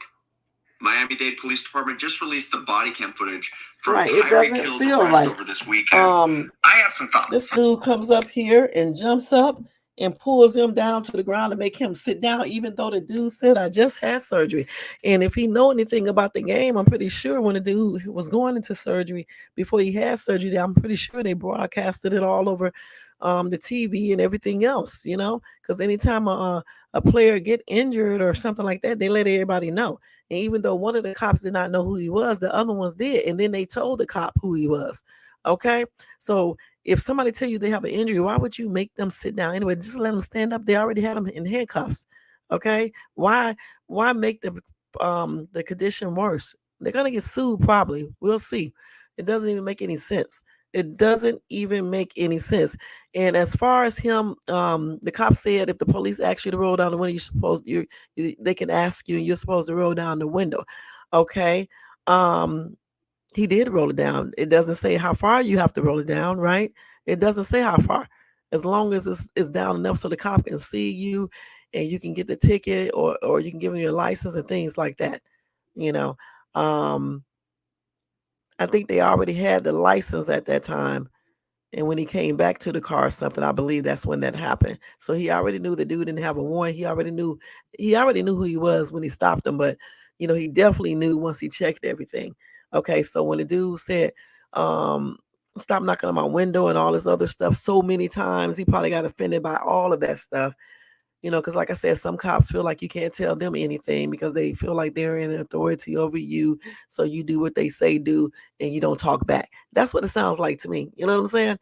And all that pulling them down. The The other cop comes to the car and pulls him out of the car. For what reason? And then throws him down on the ground and put his knee. Have they had his hands around his chest? I'm glad they didn't put it around his neck, but around his chest. And then they put the knee on the back, not the neck or anything. So that was good. But I still think all of that is excessive. They were just stopping him for a speeding ticket and got mad because he was talking back, basically. Let's keep it real, because he was talking back to these cops. All right. And that's what it's all about. Let's read. I'm not going to read these comments right here. Let's see. So I think I showed y'all mostly everything regarding that. What do you guys think about that? Do you think the cops they overstep their boundaries? Did they use excessive force, or do you think that Tyreek Hill caused all of this to happen to himself? Again, I think this could have been handled differently by the cops, especially regardless how a person is talking and acting, as long as they're not jumping out of the car or getting weapons or acting like they're about to do something to you harmful. I don't feel like I feel like the cops they should maintain their professionalism. Okay, just do your job. Get this dude his ticket and let his ass get on his way. Okay, so he can go to his little game or wherever he's getting ready to go and be done with it. You gave him a ticket. That should be it in the end of it. And then to be arresting Campbell just because he said he was going to stay there, and he didn't move his car quick enough is plainly ridiculous. They wanted him to leave. Hey, Tony, how you doing? So Tony Bann said both parties wrong on this situation. Okay. And like I said,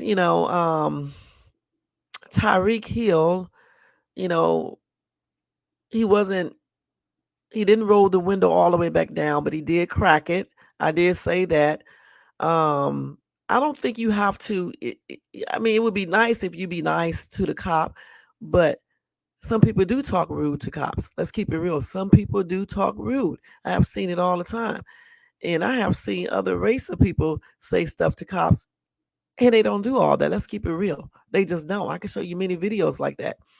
I showed an example of some girls getting on the beach fighting a cop, doing the most, and all they did was tased her. Okay, but yet the other person I was comparing it to, they actually unalived the other person who was black for doing something similar. Except that person wasn't trying to fight the cops. I think they were just talking back, saying stuff to the cops. I can't remember, something like that. Not complying. And just like Tyreek, he might not have been complying 100% or anything like I just said before. However, I don't think that the cops should have, you know, reacted like they did, because you're supposed to maintain your professionalism no matter what, unless a person is getting, crazy and trying to, harm you, other officers, or other people, or even him or herself. So again, Tyreek said, don't be knocking on my window like that. Okay. Okay. Well, don't be knocking on this window like that.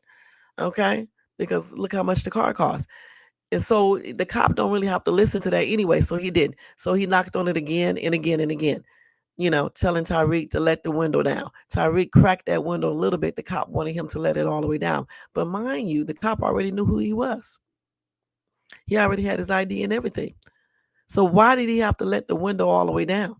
He had it cracked. Tyreek said, just give me my ticket so I can get out of here. So that's what he should have did. Gave him his ticket.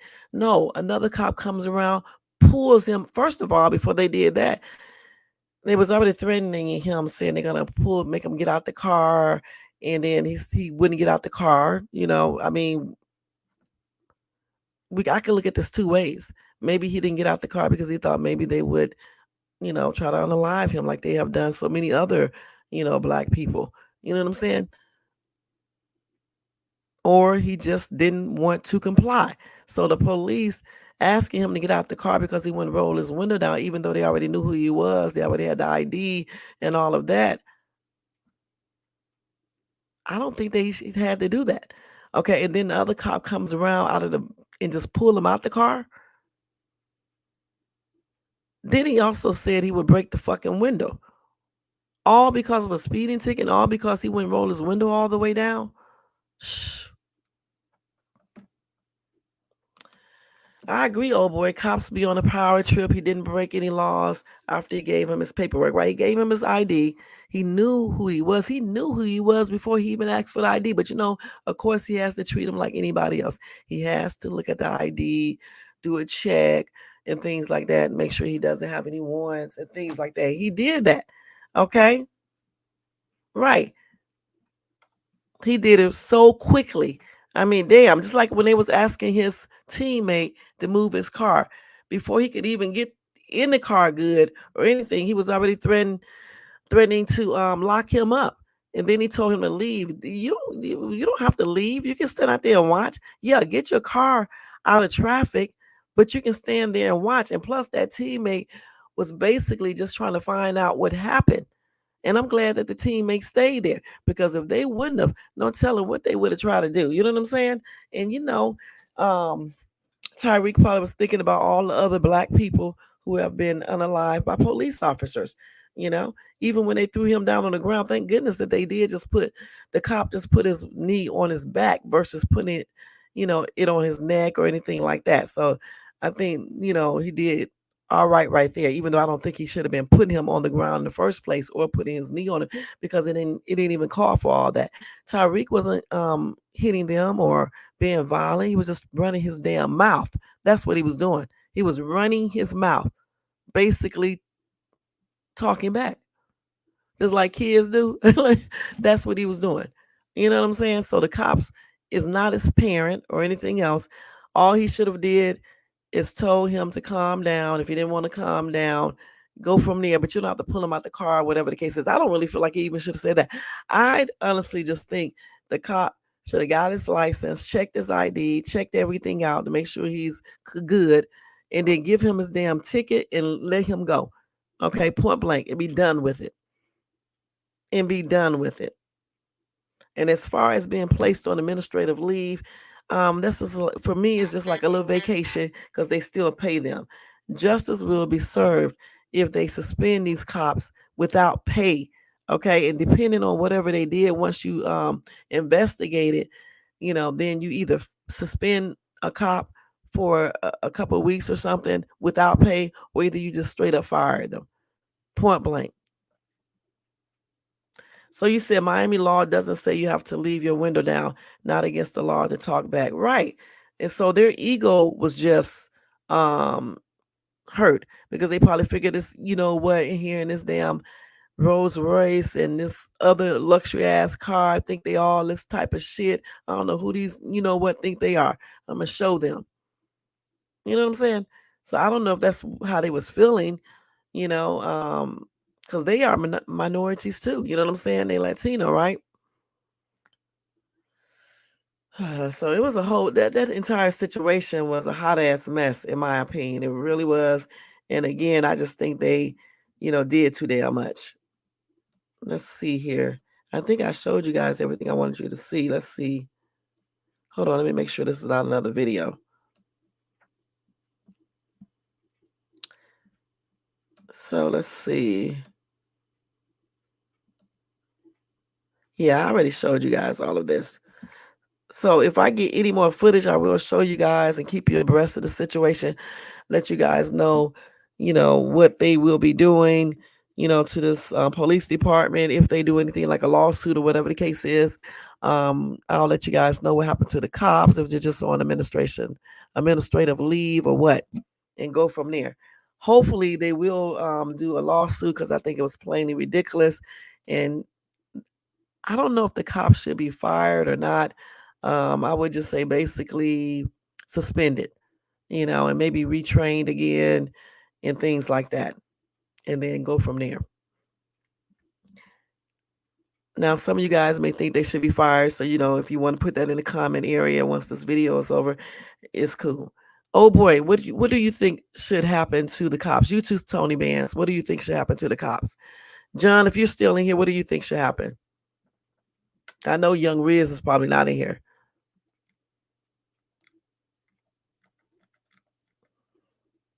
And John may be asleep now. Let's see. Let's look up that law real quick. Let's see if there's a law in Miami. Is there a law in Miami that says you have to roll your window all the way down when a cop approaches your vehicle? So let's see here. Excuse me, y'all. This shit. Hold on. What's going on here?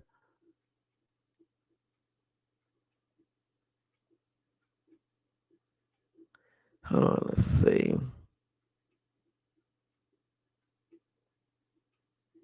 So a criminal defense lawyer says you have to pull over when the lights come on, or you risk getting a felony flight from law enforcement charge. Let's see what else. What they got here. So they said you should turn off your car. The switch on the car's dome light if it's dark. No, switch on the car's dome light if it's dark outside, and place your hands on the steering wheel, visibly on the steering wheel. Let's see what else they said here. They also said officers don't have to tell you why they pull you over. However, here in California, now we require officers to explain why they have made the stop, but they must act according to constitutional and department standards. So out here in California, they have to explain why they pulled you over. So they said, do I need to roll down my windows? Advice regarding whether drivers should roll down their windows is a mixed bag, but in general, it's best to do so, especially when an officer requests it. Now, in Fort Lauderdale, Florida, criminal defense law firm Melzer and Bell says drivers are required to roll down their windows when they are pulled over in order to ensure smooth interaction with law enforcement. Okay, so they said the ACLU recommends drivers roll them down at least far enough to be able to hand over required documents, license, registration, and proof of insurance. So he had his window down all the way at first, and then he rolled it down just a little, so he had it down enough. Now, Pittsburgh criminal law firm says that in Pennsylvania, rolling down one's window is not required but recommended. And they said you can crack it, but rolling down your window all the way puts the officer at ease and shows them you have nothing to hide. Them damn officers know good and damn well they knew who this dude was, and they knew he didn't have nothing in that car because he's not going to jeopardize the shit he had going on, which is that game. Okay? And an officer asks you, he said, if an officer asks you to roll down your window, the law firm said drivers should do so to comply. So let's see. So in Florida, they said the state stop and ID laws become active when one is stopped by law enforcement, whether for a traffic violation or because of suspicion of a crime. Drivers are required by law to identify themselves.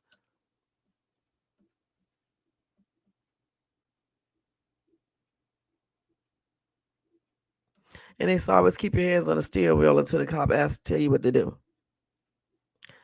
Let's see.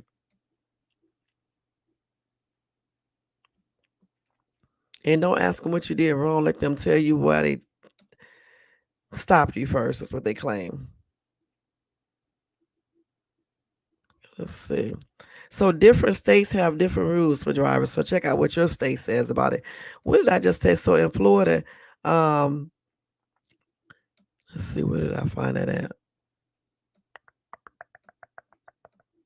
Hold on, let me go back to that where I was at. Y'all, I forgot where I saw that at. Hold on. I forgot where saw that at. Let's see. Go down a little bit more. New York and California. I think I passed it already. Oh, they said in Fort Lauderdale, Florida. The criminal defense lawyer firm Melser and Bell says drivers are required to roll down their windows when they are pulled over in order to ensure smooth interaction with law enforcement. But the thing is, how far down?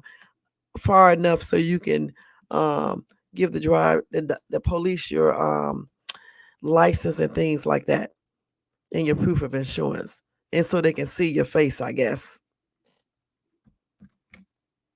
Okay, so let's see what you guys are saying. So, old boy said they need to fire them. Cops are to serve and protect. If he had been an aggressive back, it would have been a different story, right? Tony Band said for the safety of both, raise windows down, get ticket, and go on about your life. I agree, Tony. Okay. Old boy said they didn't give him time to get out before pulling him out, though, even after he agreed to get out. Right. They should have gave him time to get out that car. They definitely should have given him time to get out of the car. And he didn't even sound like he was mad either. Tyreek did. Okay. He didn't start sounding a little bit bothered until, they start pulling him out the car and doing things like that. He didn't, when he was talking in the car, you could tell he sounded like he was ready to get out of there because he had to get to where he had to get to. They was about to do the game. So of course he's going to sound anxious and things like that. But he wasn't like rude or calling them names or nothing like that. He just said, don't be hitting my window like that. Don't be knocking on my window like that. That's what he said. He told him to hurry up and do what he got to do and some other little stuff. But it wasn't like something that warrant them to pull him out the car, to throw him down to the ground, to jump up on him from the back and push him down to sit down. That's weird. That was very strange when I saw that. It was almost damn laughable. I mean, because why would another cop come up from behind him and make him sit down, even though he had just said 2 or 3 times that he just had surgery on his knee? And then he is a professional football player. If you damage the fucking knee again, you're going to mess up him for the season. That's stupid. Shh. Right. He did not break any laws at all. But like I said, to me, it was excessive force use. They escalated the whole entire situation. He did have his window partially down. Then he rolled it back up. And then he just cracked the window. And that was it. Let's see here. What else do we need to look up real quick? Let's see what else they got here. Florida. What? Hold on. Say that Florida. Let me see how far you have to. Let me see. Y'all know I be checking everything. Let me see how far you have to let your windows down in Florida. How far do you have to let your windows down in Florida when a cop stops you? At least far enough to be able to hand over your driver's license and stuff like that.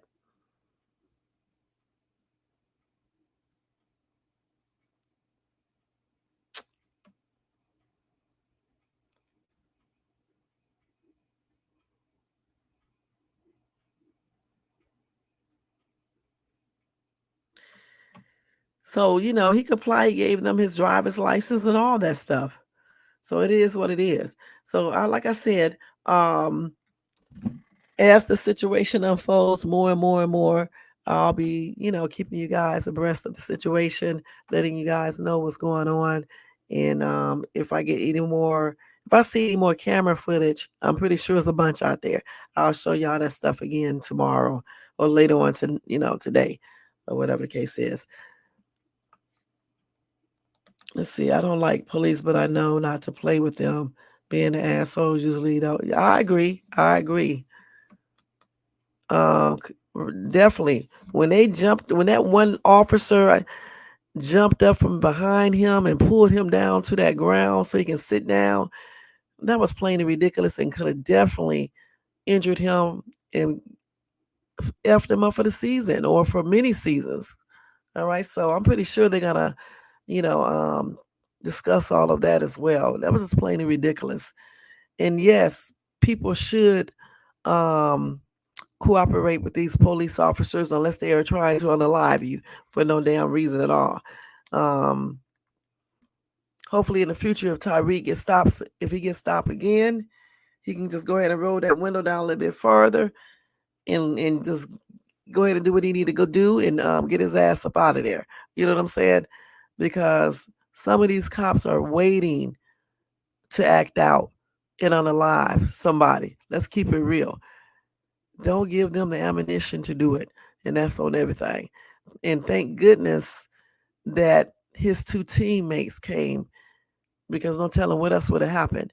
And then I guess that's his agent or either the coach. I don't know. It was probably his agent who came out there. I was trying to figure out who that white dude was. Once he came out there, though, they just basically changed up. You know what I'm saying? It was like, you know what? When they weren't even talking the same way then. It's just a hot ass mess. They calmed down and everything else. That's right. You got that right, old boy. Definitely. Black people, period, wake on up.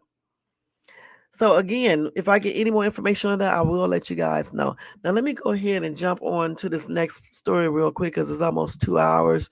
Let me give you the updated information on rapper Rich Homie Quan, okay?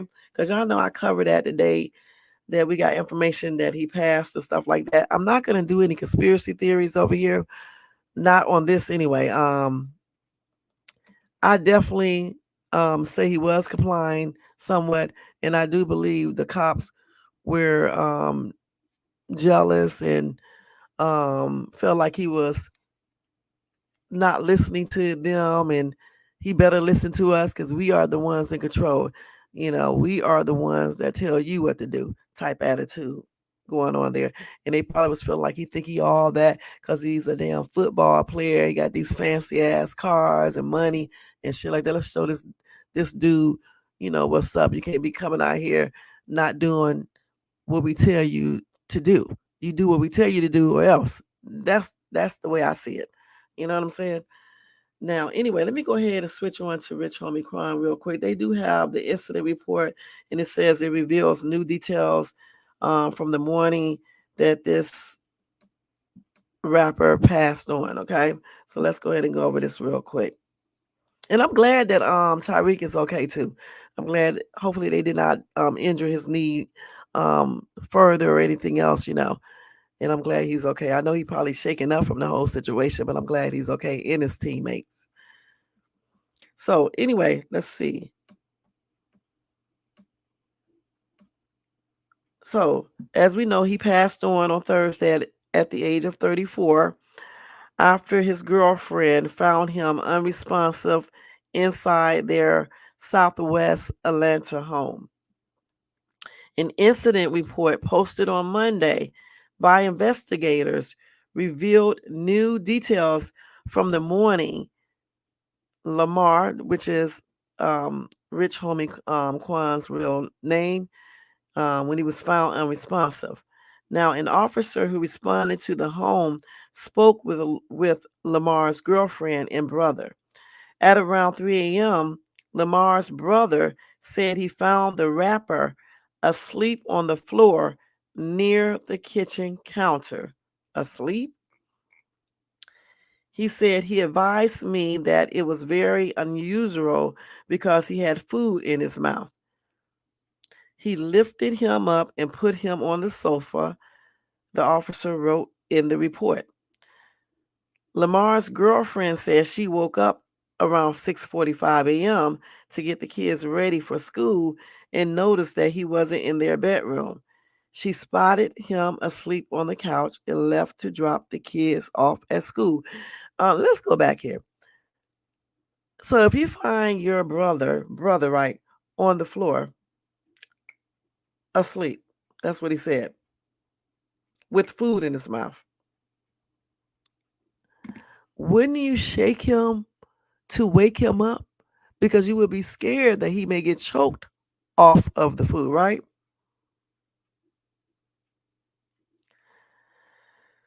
So he lifted him up. He lifted him up and put him on the sofa. Okay. So at that time it was 3. Okay. So at 6:45 a.m., his girlfriend woke up, noticed that Lamar, Rich Homie Quan, was not in the bedroom. So she went downstairs and she saw him sleep on the couch. But she didn't even think about going over there to check him. And what happened to the food was in his mouth. So she just left right out the door and took the kids to school. And then go over there and say, bye, hun, give him a kiss, shake him a little bit to see if he's sleeping or tell him to go get up in the bed or anything. She didn't do any of that. She just left right out, saw him sleep on the couch, and just like walked right out with the kids and went to take them to school. Okay. She said when she returned home, she saw the rapper was still asleep and she went back to bed. What? In the same position and everything when was that a normal thing for him to do? To sleep on the couch like that? That's what I'm asking. And then if the brother said he had food in his mouth, what happened to that? Did he take the food out of his mouth when he put him on the couch? Um, did his body feel heavier when he put him on the couch? Was he walking with him, or he was just totally out of it? It just seems to be odd to me because an unalive body feels different than a body that's alive.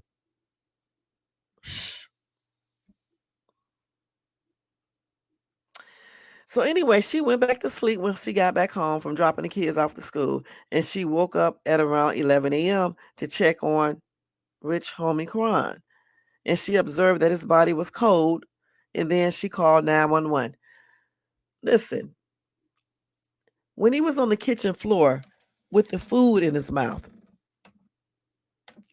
one could probably tell that he's not alive. So his brother just thought he was alive, I guess. Maybe he was alive then, I don't know. And he took him to the couch. Okay. When she got up in the morning, noticed he wasn't in the bedroom. Again, I'm going to say most women will go over there to check on their significant other and be like, get up and go get in the bed. Get in the bed. Go get in the bed. And if she would have felt him, she would have felt that he was cool then, probably. And she could have probably tell that he was not alive. What do you guys think? This is weird.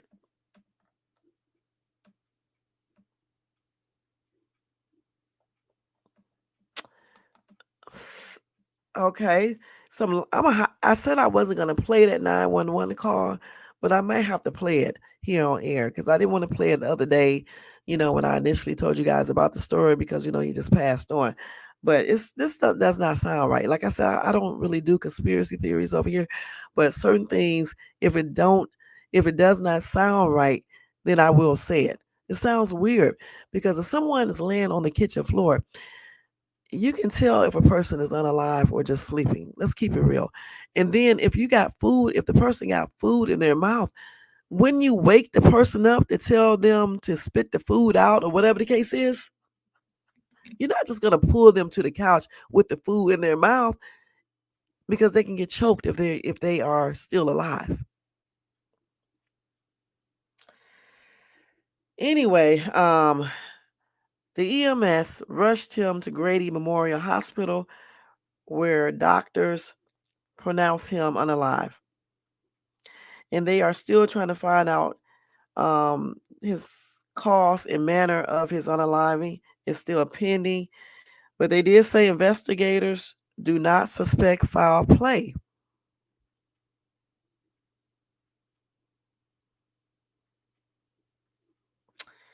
So let's see if we can get that thing up real quick. Let's hold on.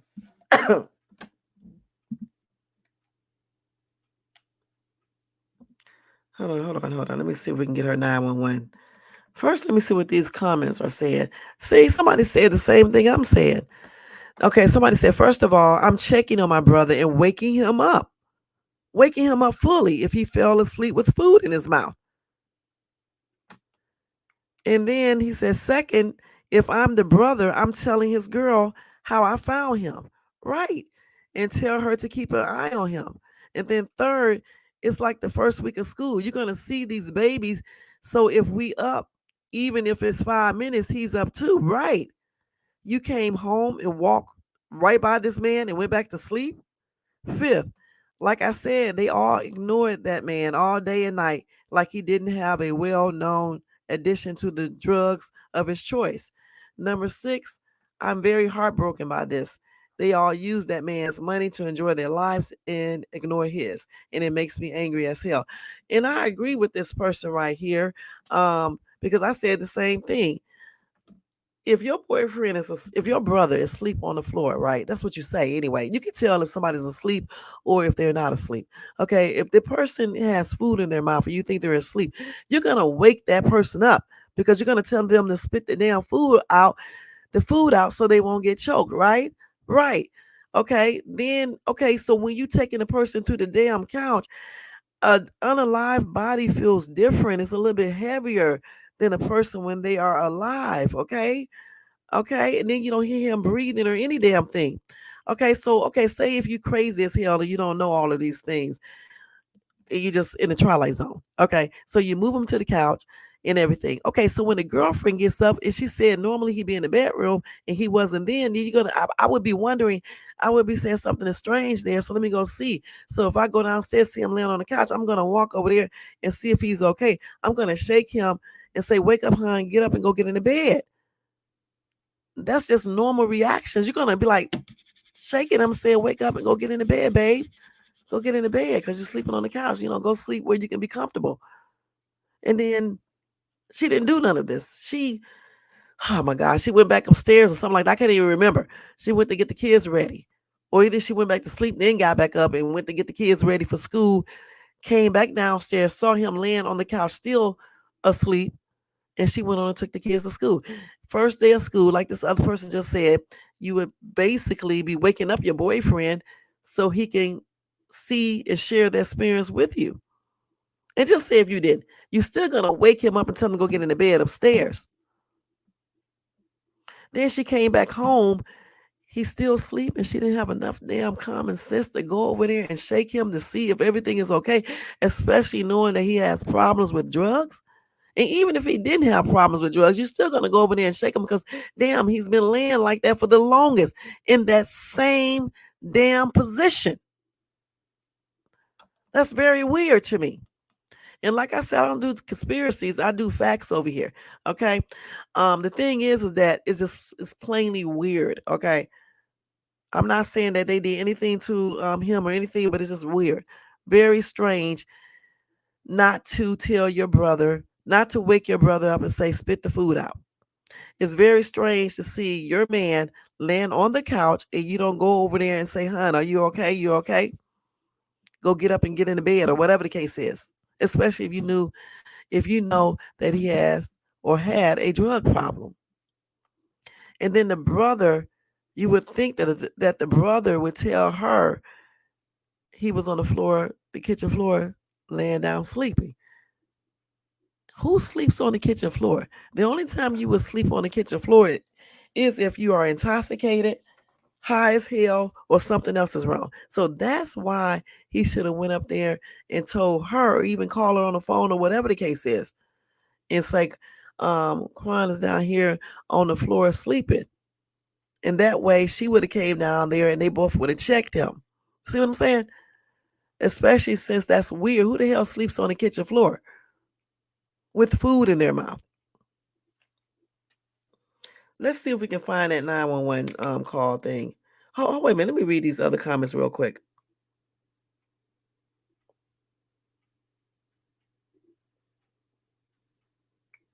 So somebody said if he gets high, you would not be on high alert.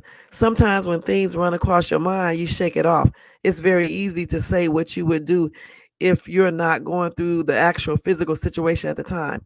I'm sure he's thinking what he could have done differently. It is very insensitive thing to do to tell someone after they lose someone unexpectedly to tell them how you would have handled the situation. I don't think you're trying to be disrespectful, but it's very, very disrespectful. You are basically telling them you did everything wrong. When the truth is, if he was supposed to live, he would have. It was his time for the women. It was his time for that man to come on home. We just don't like the way it happened because it is very sad how it happened to such a young man. Don't take what I'm saying as being nasty because I'm not. I am very aware that when it comes to unaliving, we really don't know how to approach things, and sometimes look at things in a different manner unintentionally. This is all. Okay, so let's see what people said. Okay, hold on. Let's see.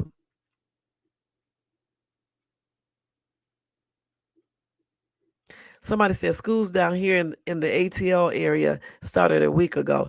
It's not unusual to leave somebody asleep when they are at. Hell, I done it to my husband. The other statements I agree with, and it's such a tragic situation. May he rest in peace. The thing is, we're not talking about the fact, yeah, because some, like I just said, some people don't be into all that. Okay, we don't care about that. Well, we're saying that being the girlfriend and you said that he wasn't in bed with you, okay?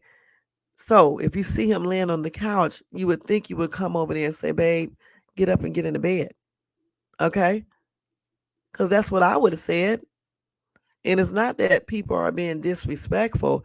It's just that we're just thinking about the situation and thinking how we would have did it. And we're just wondering why come she didn't do certain things. You know, they were dating for the longest. So you would think that, you know, she would come downstairs if she see him still laying there, or she just saw him the first time since he normally gets in the bed with her, you know, and we just know that the bed is more comfortable. You would go over there and say, baby, wake up, come and get in the bed. Yeah, you would think that's what she would have done. And then with his brother allegedly finding him, well, he said he found, she said, or he said that he found him on a kitchen floor with food in his mouth. So, oh God, why would he be sleeping on the floor?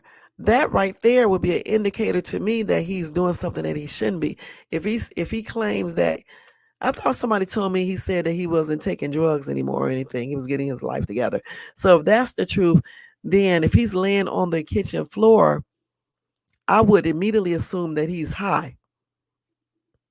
Okay? Because why would he be laying on the floor going to sleep with food in his mouth?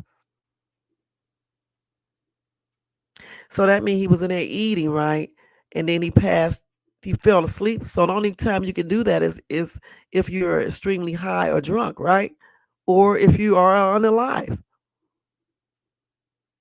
or sick. But even if you were sick and you was alive, you would spit the food out. You wouldn't still have it in your mouth like that. Like I said, this is very strange. It's a very strange situation. I don't know if they did anything. I don't think they did. I don't know. I just don't know. It's just a weird situation. Hey Nate, what's up? What's up? What's up? Thank you for tuning in. Y'all make sure y'all show Nate some love and support. It's very, very, very damn weird. Let's see what else they got here. Somebody else said this. I suspect foul play. He also was just called as a witness in the Young Thug case. In the in the entertainment industry is the Illuminati. This is a lot deeper than they are just trying to convince us it is. Praying for the truth to be revealed in this unaliving, and all the unalivings are unsolved and covered up. In Jesus' name, we pray. Amen.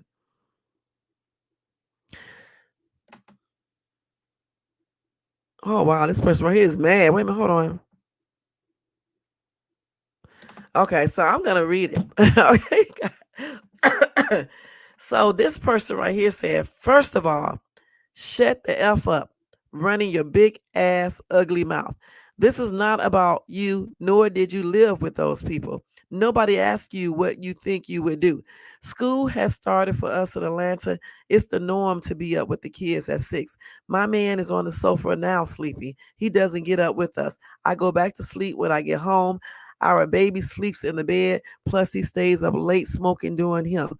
Are you blaming the child too for not waking him up before he left out? You on here projecting your bullshit to fit your bullshit narratives. Pray for the family and keep your evil, cold-hearted gossip to your raggedy self. So this is Beauty for One who said this in South Fulton, Georgia. She said this to, I guess, the person above who said the other stuff. Um, these people are crazy. The thing is this right here. People are just assuming, okay? So it's no reason for anyone to get mad. Just because people are saying what they would do is not saying that these people didn't do what they should have done because we weren't there, okay? If you put the shit out there in the media for the people to hear, then people are going to talk. You know what I'm saying? If you put stuff out there, people are going to talk point blank, and people can give their own advice and opinions. Okay, and mine is just what I just said. Okay, I know firsthand that if my man was sleeping on the damn couch, I'm gonna when I come downstairs, I'm gonna go over there and say, "Babe, do you want to come up and get in the bed?" Point blank. I know I'm going to say that.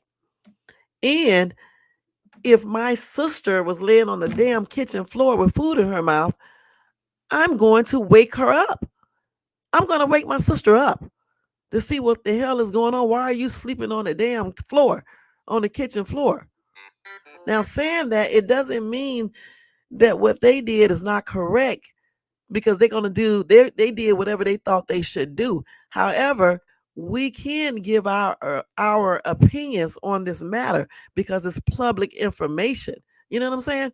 So for this person to be getting all mad at these people in this comment section, it's plainly ridiculous.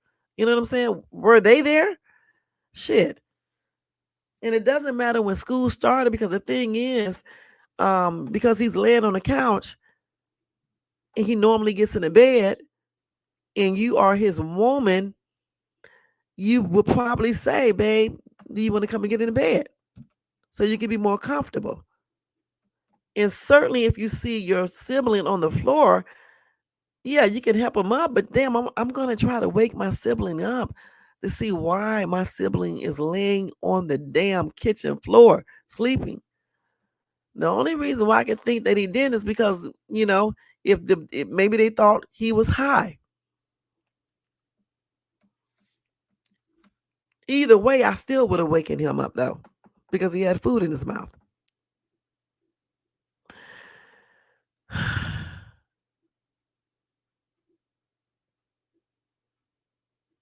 So somebody else said very true to the people around him. If they seen that before, him high or drunk or whatever, it's no biggie. As for the brother, he found him on the kitchen floor with food in his mouth. I believe I would have been more diligent than to just place him on the couch. Yet I don't see anything the girlfriend did incorrectly. I don't. And then let's see. Hmm. Let's see some more comments.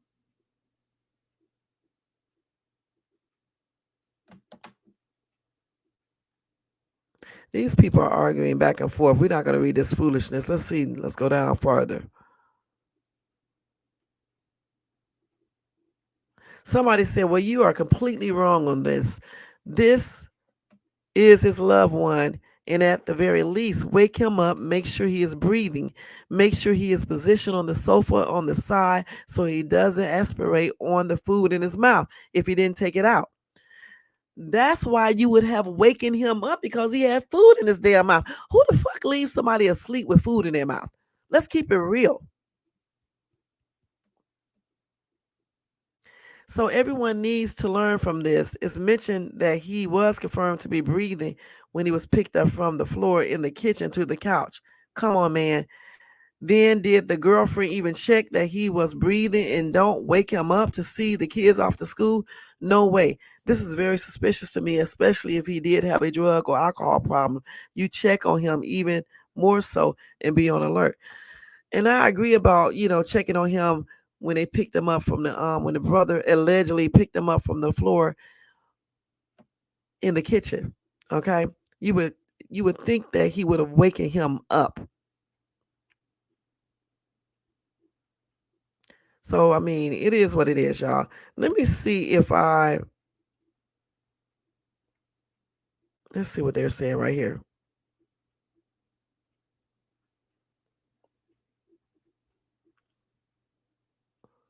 Hold on, let's see.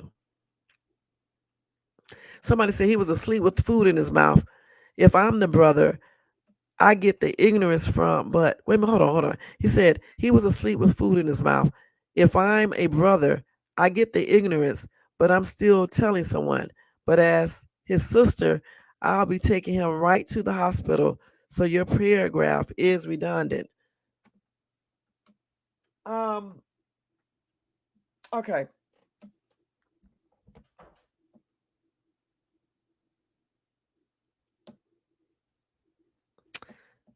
Yeah, this is crazy. Like I said, I don't care about all these comments right here. The thing is this right here. Okay. If I'm walking in the kitchen and I see my brother laying on the floor, I don't give a damn if he got high, drunk, or whatever. I'm waking his ass up because he got food in his mouth, and I'm trying to figure out why the hell he up here sleeping on the damn floor of the kitchen. So I'm waking him up to tell him to get this food, spit this food out before he get choked. Okay, and then we can walk. I can help him walk to the couch because I'm not trying to pick him up. So I'm gonna wake him up so he can walk his ass to the couch and lay down. And then I'm probably gonna call the girlfriend, say you need to come down here and check on the on your man or whatever the case is. Check on him and stuff, carry him upstairs to the bedroom. They didn't do all of that. I'm sorry. I mean, the thing is, if he's laying on that damn floor, if he's laying on the floor right there,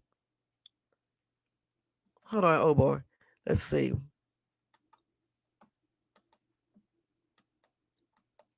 If he's laying on the floor with food in his mouth, you would think that the brother would shake him to make him wake up so he can spit the food out. And then he could also help them to the couch. He could assist himself by walking to the couch. It would have made it easier, less heavier, and everything else. And then let him lay on the couch and sleep.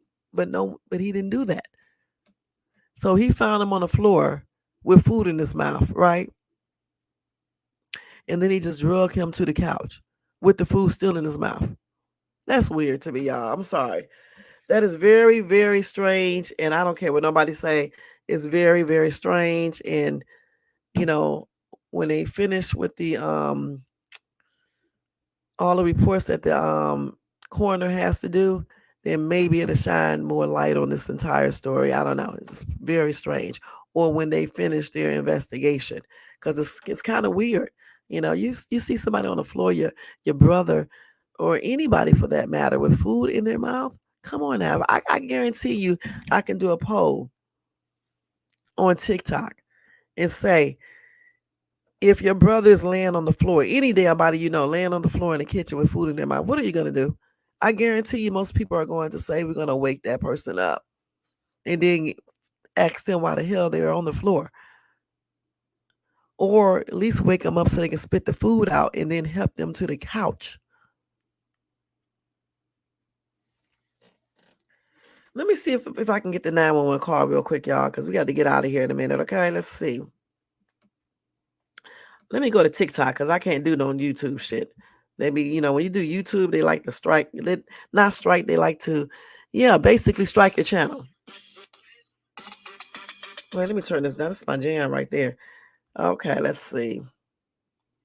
Okay, old boy coming up here says, okay, let me let him get up here and talk. Hey, old boy, what's up? Hey there, what's going on? Good morning. Good morning to you too. Go ahead. So, I just wanted to call you. It was too much to type. So I went through those almost about a year ago with a good friend. with a good friend / employee.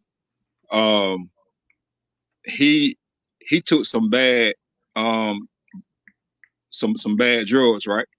And Mm-hmm. he was with a group of friends, and he actually passed out in the driver's side of his car while taking this young lady to Wendy's.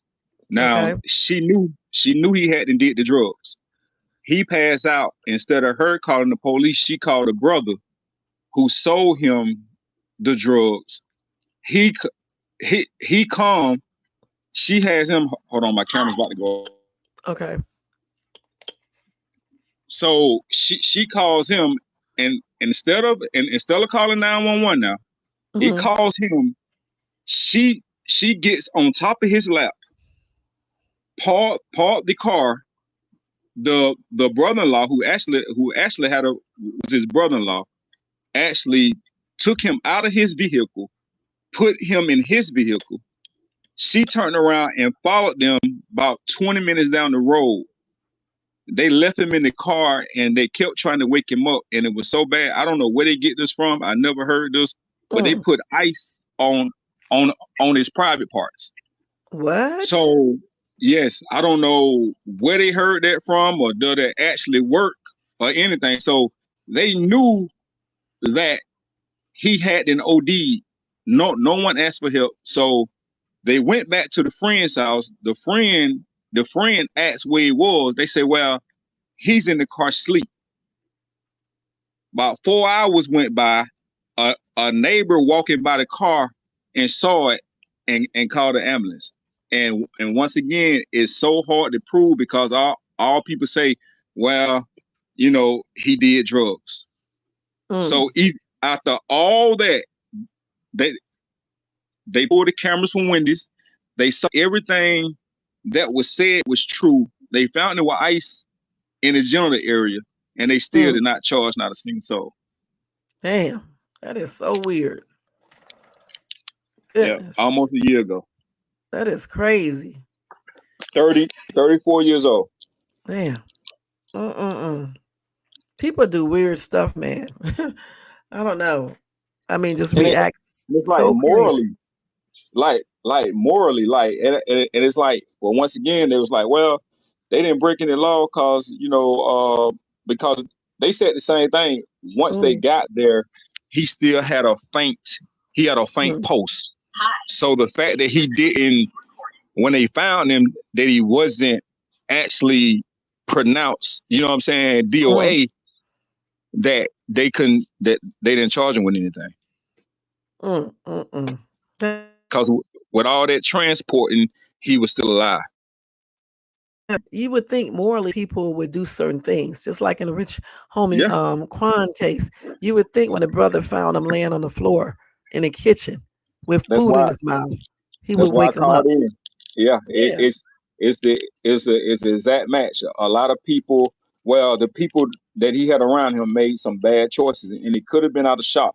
It could have been out of fear. It could have been out of, they're used to him passing out, so he was gonna be okay. But if that's the case, say that though. Right. You But know what I'm still, saying? the food in the mouth though. I mean, yeah, that's dandy and handy and all the other stuff. But the food in the mouth, I would immediately thought maybe he may get choked off of that. So There I you would have go. woke him up. That's Exactly. weird. Exactly. And I don't know if you saw a picture of his brother. I don't think his brother could have picked him up of He's dead weight. skinny. And I mean dead weight is being passed out. Yeah. He was Like, he was halfway gone when he was passed out. He was probably passing on at that particular time. Especially if and he took something. and then if you say, like, so she didn't say she saw the foam out his mouth until she actually turned him over. So you put the Mm, cover on him while he was turned over, so you couldn't tell whether he was mm, alive or not, because she say she turned him over and then she saw the foam, and that's when she saw, oh. But it's like, and to me, it's just too many details. Like, no, my boyfriend is unresponsive. I need help. right. She told this whole story for about 2 minutes, Mm-mm-mm. and it wasn't until the lady told her to lay him down to where she said that, you know, he was foaming out the mouth. You didn't try to turn him over before you called 911. It's crazy. So Just saying. Hey most hated. He said their story don't add up at all. Blogger I know called the mom and the family. Some of them didn't have no remorse at all. Hmm? Like I said, him being on that kitchen floor with food in his mouth, that tells the whole story. The thing about it, it doesn't matter how many times he got high before, drunk or high for drugs. If someone is laying on the floor with Get him food help. in their mouth, you need to wake them up because they can get damn choked off of it. Okay, that's just common sense. Forget everything else. Wake that person up. And why didn't anyone try to wake him up? You just gonna pull him to the couch with the food That's what I'm still in his saying. mouth? And that's what everybody was looking at about my people. It's like they knew what they was doing, but legally they got away with it. That's Yeah, that's it's crazy. crazy. Very crazy. I got her 911 call right here. Let me play it real quick for everybody. Let's see. Wait, gotta turn it up. On the couch. Unless I'm on the couch. Let me rewind it. I need an ambulance. Tell me exactly what happened. My boyfriend, he's been asleep on the couch since this morning. Well, he never came to bed last night. Sleep on the couch. I left him on the couch before I took my son to school this morning. Put a blanket over him. And now I just checked on him again because he never got up. I don't feel a heartbeat. I don't see him breathing. And you said, hold on, you said on the couch and what happened? I said I put a cover over him because it gets a little cool. He's in the living room.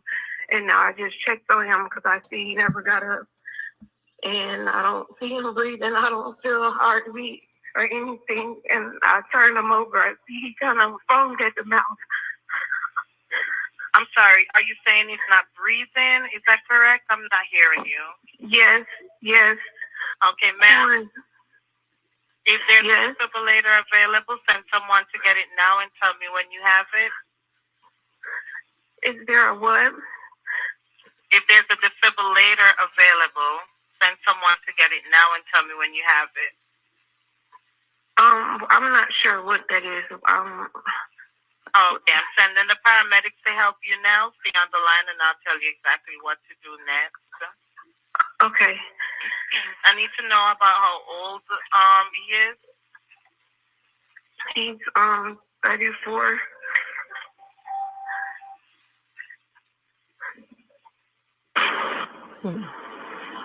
Okay, are you right by him now? Yes. Okay, please put your phone on speaker so your hands are free to help. Can I add his dad to the call? He's trying to call me back because I called him first before I called you. Okay, so we need to help your boyfriend now. That's Okay, weird. listen carefully. Lay him flat on his back on the floor and remove anything under his head. He is not waking up. Quick. Ma'am? Yes. Okay, you gotta get him to the floor. Lay him flat on his back on the floor and remove anything under his head. Flat on his back on the floor? Yes, ma'am. Help me. What's your... He's not here.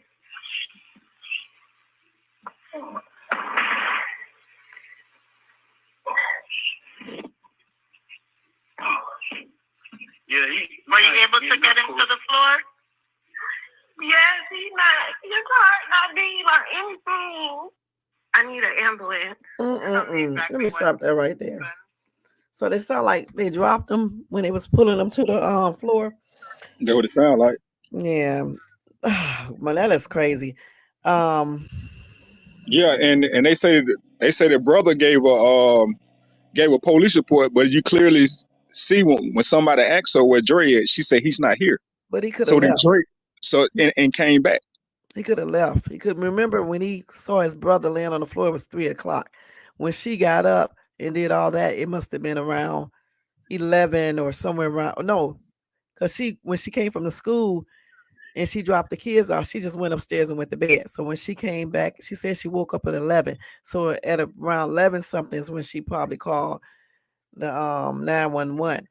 And so the brother probably had left, but still, even if he did leave, okay, he was there. When do you think that's odd for your brother to be still laying in that same position since you first put him on the couch? In the same That's very position. odd. That's In very the odd. same position with food still in your mouth. And even the guy Quick who named me called, he's not. You just watched your friend collapse on the floor, and there's no emotion at all. Right. He started to say something, then the operator started talking, so then he shut up. Let's listen to that one more time. Let's hear that again. My boyfriend. And this is part one. It's a part two too, I guess. On the couch.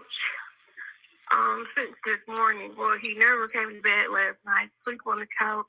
I left him on the couch before I took my son to school this morning. Put a blanket over him. And now I just checked on him again because he never got up. I don't feel a heartbeat. I don't see him breathing. And you said, hold on, you said on the couch, and what happened? I said I put a cover over him because it gets a little cool. He's in the living room. And now I just checked on him because I see he never got up. And I don't see him breathing. I don't feel a heartbeat or anything. And I turned him over. I see he kind of foamed at the mouth. I'm sorry. Are you saying he's not breathing? Is that correct? I'm not hearing you. Yes. Okay, ma'am. If there's a defibrillator available, send someone to get it now and tell me when you have it. Is there a what? If there's a defibrillator available, send someone to get it now and tell me when you have it.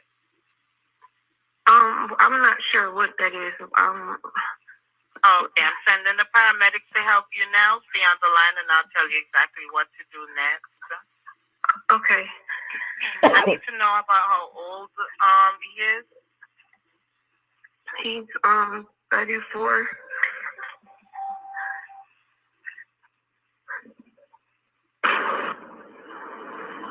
Okay, are you right by him now? Yes. Okay, please put your phone on speaker so your hands are free to help. Can I add his dad to the call? He's trying to call me back because I called him first before I called you. Okay, so we need to help your boyfriend now. You don't need to be taking time to do that. Lay him flat on his back on the floor and remove anything under his head. He is not waking up. Quick. Ma'am? Yes. Okay, you gotta get him to the floor. Lay him flat on his back on the floor and remove anything under his head. Flat on his back on the floor? Yes, ma'am. Help me. What's Drake? He's not here.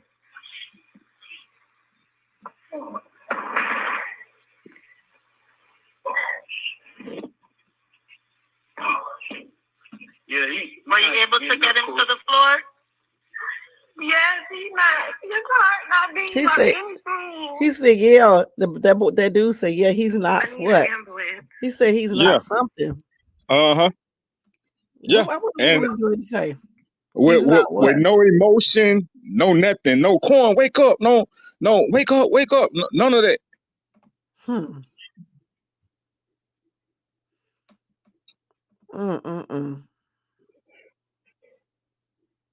That's a hot ass mess. Just like I said, I don't know exactly what happened, but it just sounds very odd, especially the fact that when he was laying on the kitchen floor with food in his mouth, you would think again that his brother would have shook him to wake him up. Yep, I agree. I totally agree. I don't think anyone can dispute that. That's crazy. Like food, what type of food? Like you ain't gonna check and see whether it's stuck in his throat. Like you didn't get the food out. Like you didn't make sure he was like that. That just don't make sense. And then as far as her phone call, she was like kind of crying a little bit. I could hear her crying and stuff like that. She's kind of young, so you can hear it in her voice. So I don't know, but I Yeah, still. yeah, but Shay, the fact that when before she called, she hadn't even turned them over. That was her Hmm. first time turning them over. So obviously you knew what it was before you called and you turned over because, yeah, I mean, these are her words now. Mm-hmm. He was just laying there. He was still laying there when she walked back down there. So then she called. Then she say, I rolled him over and he started foaming at the mouth. You didn't roll him over when you first went back down there and you realized he was in the same spot? Right, that's what I've been saying for the longest. I mean, damn, you would think you would go down there to the couch and be like, "Babe, come upstairs and go to bed," because she said in the audio that he didn't come up to bed like he normally comes up to the bed. So if he didn't come up to the bed that night, when you go down there, you be like, "Babe, wake up and get in the bed."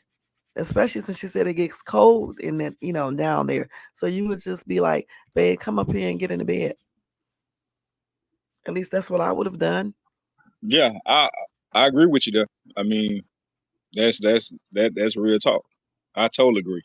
Hmm. It don't it don't it don't make sense at all. You know, I know they got a big house, so maybe he didn't hear her and the kids getting ready to go out the door, but like he didn't move, he didn't turn over, he didn't like he didn't do nothing. And Hmm. you thought that was okay? I don't know. And then they was talking about the 911 dispatcher talking about a defibrillator, but they always ask that because when you're rich, it seemed like people would just automatically have stuff like that in their house because anybody can have it. But since they're so young, they probably never thought they needed to have one. So that's why she was asking Well, about the defibrillator to restart the well, heart. and and I thought about that too, and everybody thought it was strange. But also, you Hmm. think since he had a history of drugs, do you think that popped up and they thinking that he done this before? He done had this happen before, and he turned out okay, but he should have a defibrillator. Yeah. Like I don't know. They do recommend people have a defibrillator in their house, but they do cost a lot. You know what I'm saying? Because like anybody can have a heart attack, and a defibrillator, what it does, it'll bring back the electrical currents to the heart and restart your heart again. Okay, Hmm. so that's just a good tool to have in the house anyway. But everybody don't know that, and they are, especially her. I believe she's younger than him. I'm not sure. I can't remember, but yeah, she sounds very young, so she probably just don't know. She do. Yeah, she do. She do sound young. Let's see if they got part two on here because there's a part two as well. Let's see if I can pull it up Yeah, on I the ain't court heard part page. two yet. Let's see if she That's the got only one I part done two. heard. Let's see what else she got on This here. is the same kid. Oh my gosh. Oh, this is something else right here. The reason for the That's something else. Let's see what she got I on need here. an ambulance. Tell me exactly what happened. My boyfriend, he's been asleep on the couch. That's part one right there. Let's see if she got another part. I don't know why she got part one. right here we got Blake. Let's see. So I don't see that's just something else. So it must not be a part two. I don't know why she got part one on there though. This girl got everybody on here, huh? Okay, so that's it for that one. I may want to follow her. Okay. Tell me exactly what happened. Okay. Let's see what else they got here. Let's see if this is the same Let's be audio. on the line with you, okay? Okay. Amber 111, operator 7214. What is the location of your emergency? All right, you need police, fire, or ambulance? I need an ambulance. Tell me exactly what happened. My boyfriend, he's been asleep on the couch since this morning. Well, he never came to bed last night. Sleep on the couch. I left him on the couch before I took my son to school this morning. Put a blanket over him. And now I just checked on him again because he never got up. I don't feel a heartbeat. I don't see him breathing. And you said, hold on, you said on the couch and what happened? I said I put a cover over him because he gets a little cool. And he's in the living room. And now I just checked on him because I see he never got up. And I don't see him breathing. I don't feel a heartbeat or anything. And I turned him over. I see he kind of foamed at the mouth. I'm sorry, are you saying he's not breathing? Is that correct? I'm not hearing you. Yes. Okay, ma'am. If there's a defibrillator available, send someone to get it now and tell me when you have it. Is there a what? If there's a defibrillator I wish they wouldn't play this damn music. Send someone to get it now and tell me when you have it. I'm not sure what that is. Okay, I'm sending the paramedics to help you now. Stay on the line and I'll tell you exactly what to do next. Okay. I need to know about how old he is. He's 34.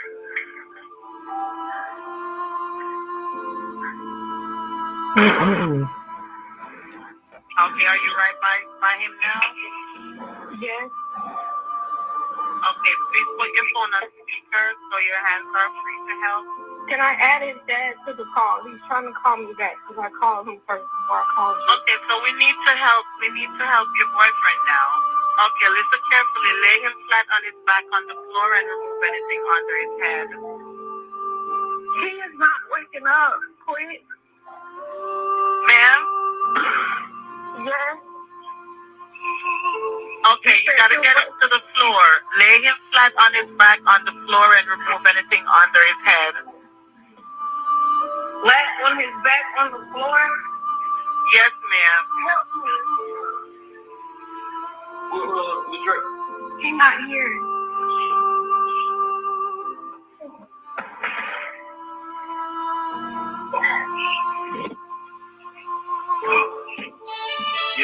Were you able to get him to the floor? Yes, he's not. His heart not beating or anything. Let's stay on the line with you, okay? Okay. That was a mess. I Yeah. think she was sad though. I'm listening to her. I just think she's very young and stuff, and just didn't know what to do. You know, That's goodness. possible. That's why I didn't want to play the audio. But yeah, that's what I honestly believe. But still, I'm still questioning, why come the brother, when he saw him laying on the floor in the kitchen with the food, and see, if he was just laying on the floor in the kitchen and didn't have food in his mouth, I'd be like, okay. But since he had the food in his mouth and you know that he can get choked, why didn't he try to wake him up? Was it food or was it already phone? And that's another thing I was wondering too. Was it really food? Because you don't hear no more talking about the food that was in his mouth. When he was on the couch laying down sleeping all this time, what happened to the food in his mouth? He probably was foaming at the mouth then. Mm-hmm. That's what I think. He probably was foaming at the mouth then. He probably fell on that kitchen floor from whatever he took and foaming at the mouth. He probably was basically unalive then, or almost unalive, because the brother claimed he felt a heartbeat. And if he felt a heartbeat, what made him check that? There you go. But Now yet you talk. then pull the food out of his mouth or wake him up. There you go. Now you talk. You see what I'm saying? So if you exactly check what you're saying. for a heartbeat or a pulse rate, right? Why didn't you wake him up and have him spit the food out? Because he can get choked off the food. Yeah, I agree. He can get choked. And just like most haters just said, you can almost like hear some whispering in the background, and then I don't know if you realize the doorbell actually rings while she's on the phone with the operator. You can hear the doorbell ring. And what was that dropping noise? Did they drop him when they put him on the floor? That would it sound like, but just think about it, if you were on a couch, would that sound be that loud? No, it sounded like something was placed down or something fell. I don't know if it was I don't know for sure if it was him. And then if anybody that hear this that from the streets, when people do stuff they ain't got no business doing at somebody's house that got money or highly possessions, people will leave with whatever they want and then come back. Right. And what was this damn gosh? Because I thought I heard him say gosh or damn or something like that in the back. When something fell, you heard him say something. Yeah, I can't make it out. But I done seen it so many times. So many people probably would have lived, but they was worried about getting the drugs out the house. They were worried about getting this out the house. Yep. They didn't want them to find the money, so they went and took the money and hid it in the bushes and came back and then called the police. Like I witnessed it. Mm. Something And then, just don't. and then she called his dad before she called the Now 911. now Call the you're talking. 911 first. And then you call the dad. Or hell, Shh. call them both at the same time. Call 911 and the dad at the same time. But again, I'm gonna say maybe she just didn't know because she's super young. I forgot how old she is, but I gave the information the other day. But maybe she just never experienced that. But you would think that you would call 911 first, because if you go downstairs, you see him on the couch, he's still laying in the same position. You put the cover on him. When you came back down there again, he was still laying in the same position. I'm automatically checking to see if the person is still alive. I'm shaking that person to say, babe, wake up, wake up. And then if they're not awake, I'm not calling the parents first. I'm calling the 911 and then going from that there. I agree.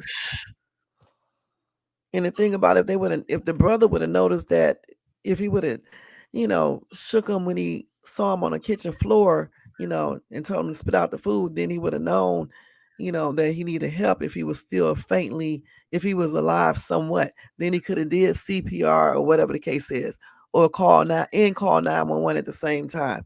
So again, it's just kind of weird to me. I'm just going to use that word. Mm-hmm. More definitely weird. Yeah, it's sad. It's Somebody sad. said he was already unalive. I would have checked on him before I went to bed. And I say the same thing. Once the brother found him on the kitchen floor, the brother should have called her or went upstairs and let her know. They just call on the phone and let her know that Quan is laying here on the floor asleep in the kitchen with food in his mouth. You need to come down here and check on him. Mm-hmm. That's what he should have did. I agree. Let's see what else these people are saying.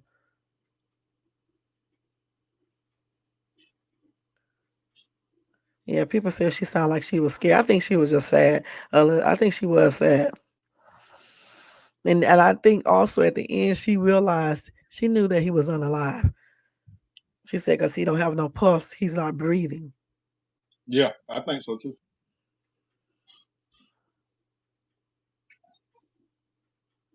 And everybody react differently, Right. you know. Yeah. Because like I said, I don't think, like I said, the most thing that I'm wondering about is the brother still leaving him on the floor with food in his mouth. That's kind of weird to me. Mm-hmm. Very strange. Very. A lot of people talking And about she called the dad first, but again, it could be strange. It might not be for her because again, she's young, and some people call the parents first. It's like when somebody can get their house somebody can be breaking into your house, right? Some people actually pick up the phone and call their spouses versus calling 911 first. Like, yeah, what can your spouse do? You know what I'm saying? If he's not there. Yeah, that's crazy though. That's very crazy. Mm-mm-mm. yeah. I would like to hear the second half of that call. I don't even see that on here. This lady got part 1, but I don't hear part 2. Let's see what Because it has to be more. oh, this is part 2 of something. Let's see what this says right here. What she's talking about. Oh, this is him rapping right here.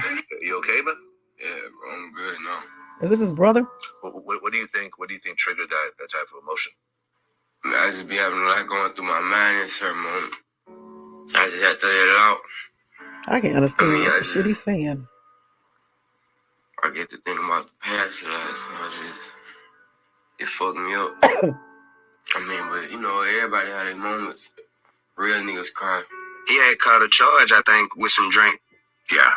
And he had hit me up a long time ago, like after he caught the charge, like just trying to see what was gonna happen with the drink charge. Like I was running it with him and just trying to help him with how to deal with that shit legally. Yeah, I mean, you actually said that you blamed the Louisiana court system on his death because he couldn't leave. Because he was on house arrest? Yeah. But you can't really blame the court system for that. I mean, he got in trouble. But it need to be some type of stipulation that if your life is endangered, you know what I'm saying, that you need to be able to vacate the area if they know you in. Just like if they know you was a threat to somebody, they'll. Wait a minute. He was on house arrest? I don't know if he was or not. What the hell are they talking about on this video right here? Let's see. They're talking about somebody. This is not the same person. No, I don't think so. Yeah.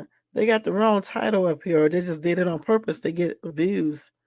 Did you find out? Yes, a lot of clickbait. Have you heard the daddy interview? Yeah, I saw his.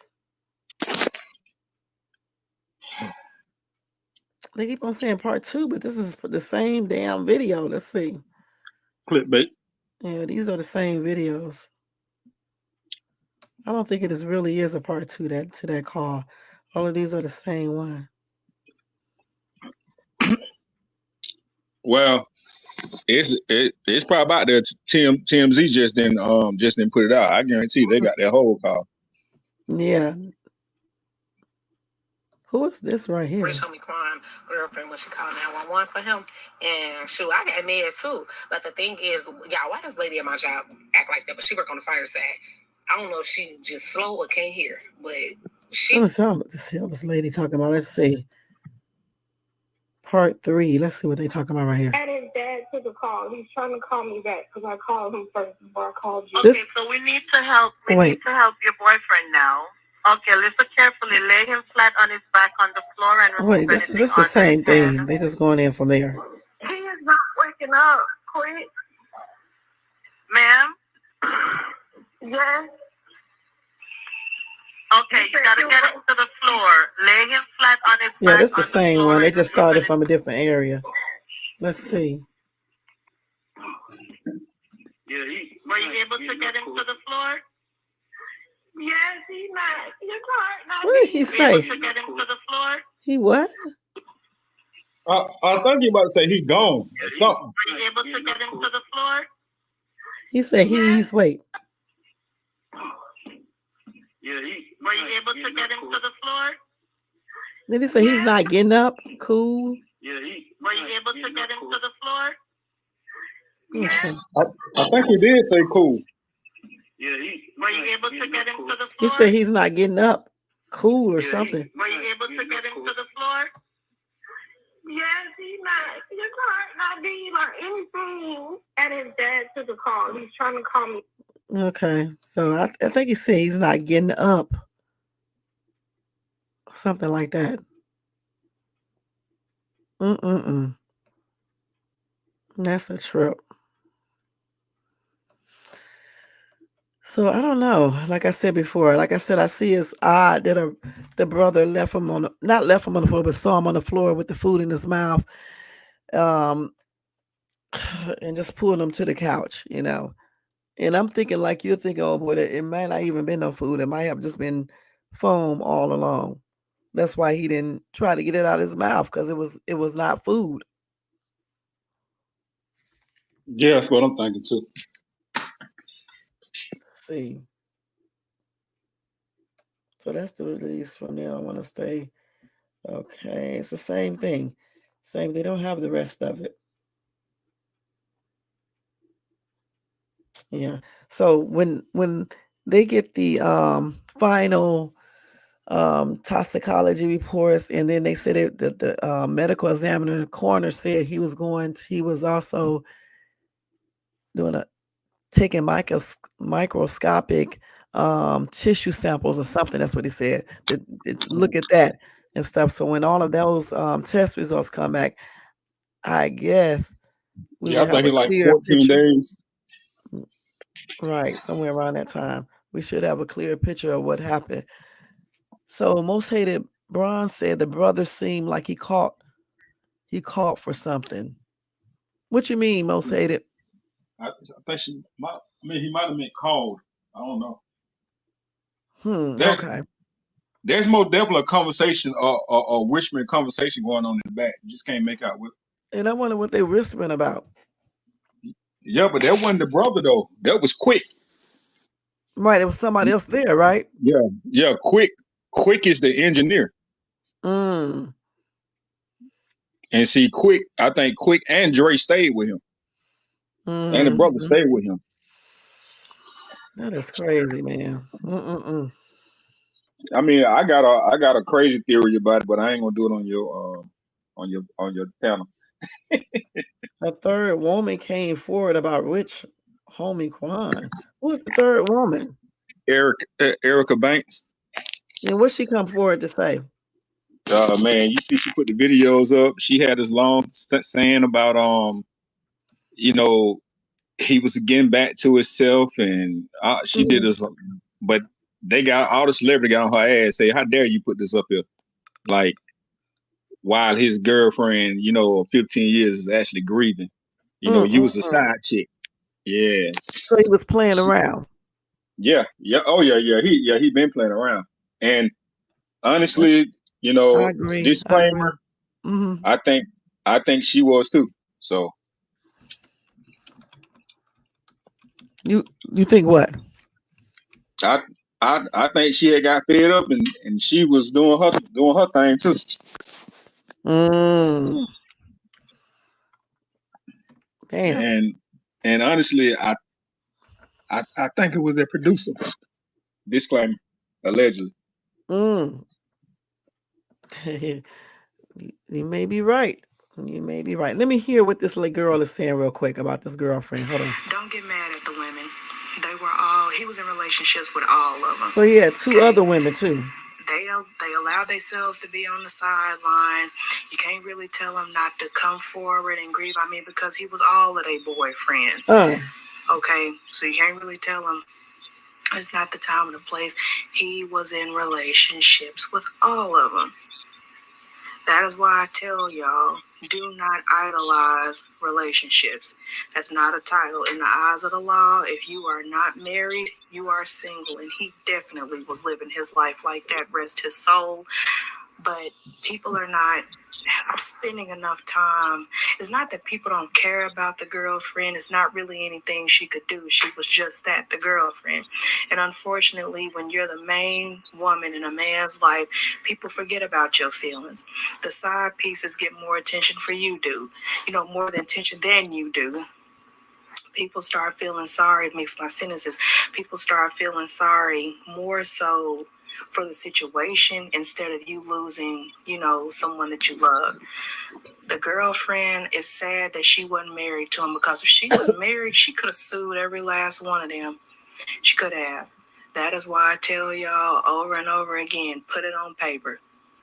I don't care, especially if you are with somebody who is active in some not so good habits, put it on paper. Because if she was his wife and she really wanted to handle that situation, she could have sued every last one of them.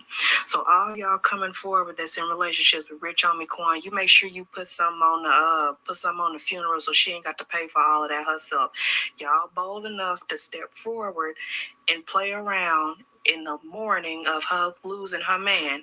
Make sure you put something on that funeral too. Ain't no way she should be paying for that. Y'all love him, right? He got insurance. You love him, right? Do the right thing. I feel like the side pieces should split the funeral costs. What? Since they want all the attention. Hold on. You mean to tell me he don't have funeral insurance, life insurance? I most definitely hope so. If it's I don't know who that is talking, but whoever it is, they hit me. They don't.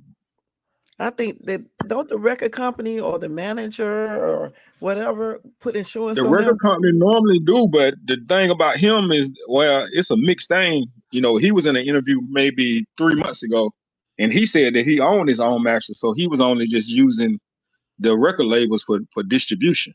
Okay. So I'm not sure, but then I've heard some people saying that he didn't have control of his master, so I'm not sure. But damn, have a damn life insurance policy, I mean, for It's real. pennies on the dollar. It's pennies on the dollar. I totally agree. And I don't agree with her stupid ass either, because the thing is, when you're in a relationship, if you're in a committed monogamous relationship, that's what it's supposed to be. You don't have to be damn married.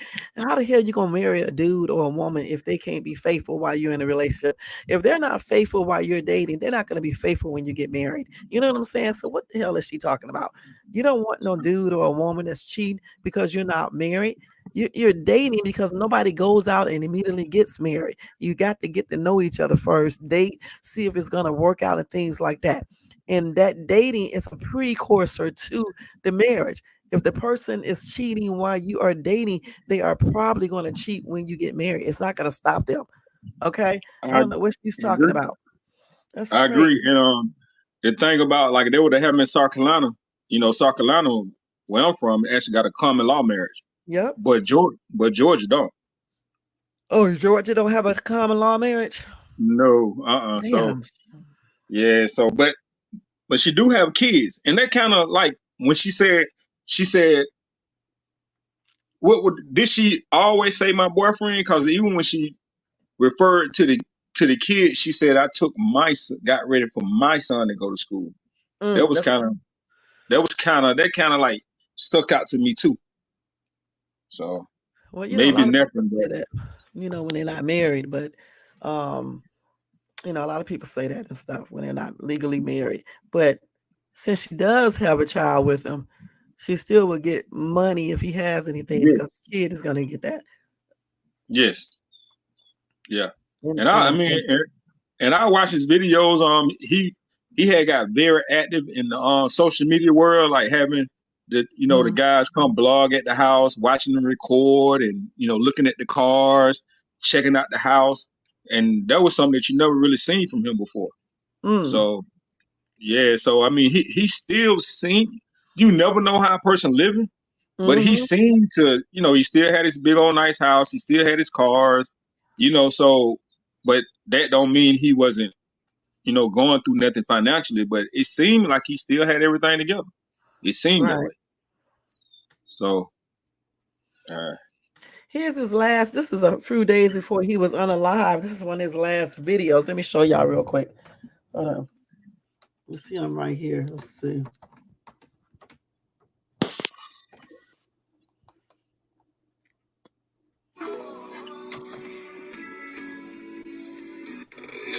Wait.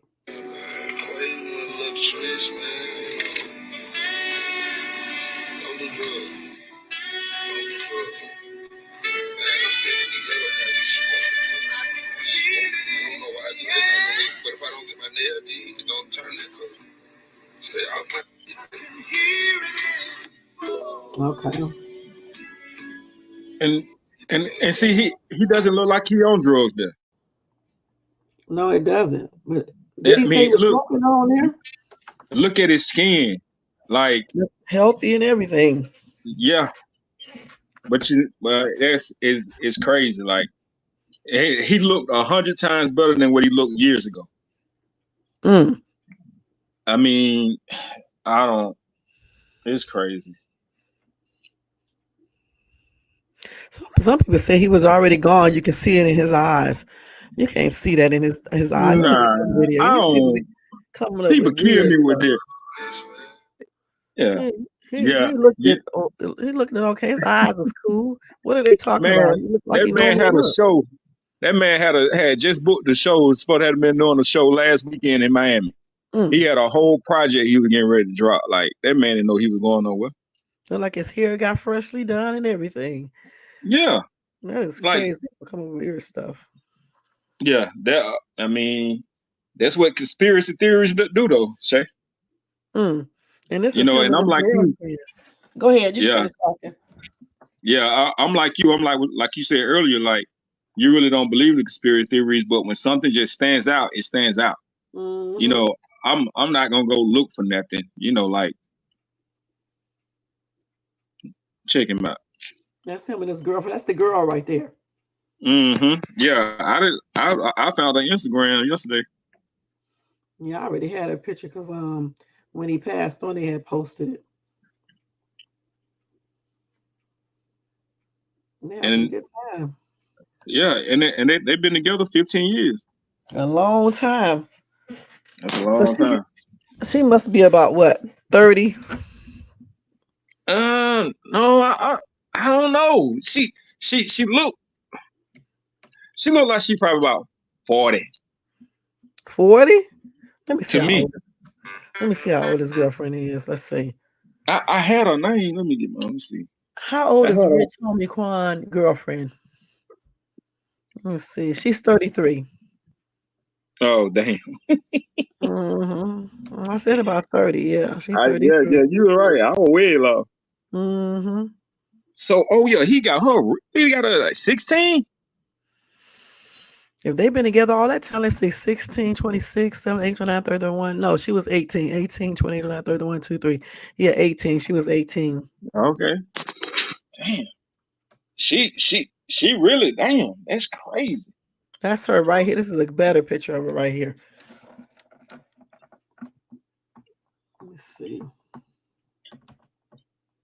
That's crazy for 18-year-old to get in a relationship with a superstar. That's a lot.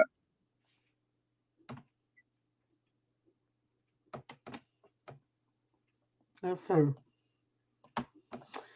Yeah. And he was cheating, huh? Oh yeah. He was cheating big time. I don't even think what you call what he was doing cheat. He just did him. He didn't hide it. Oh, damn, he didn't hide it or nothing? No, Oh, so she already knew. Yeah, she knew. But you know, I tell people women get fed up though.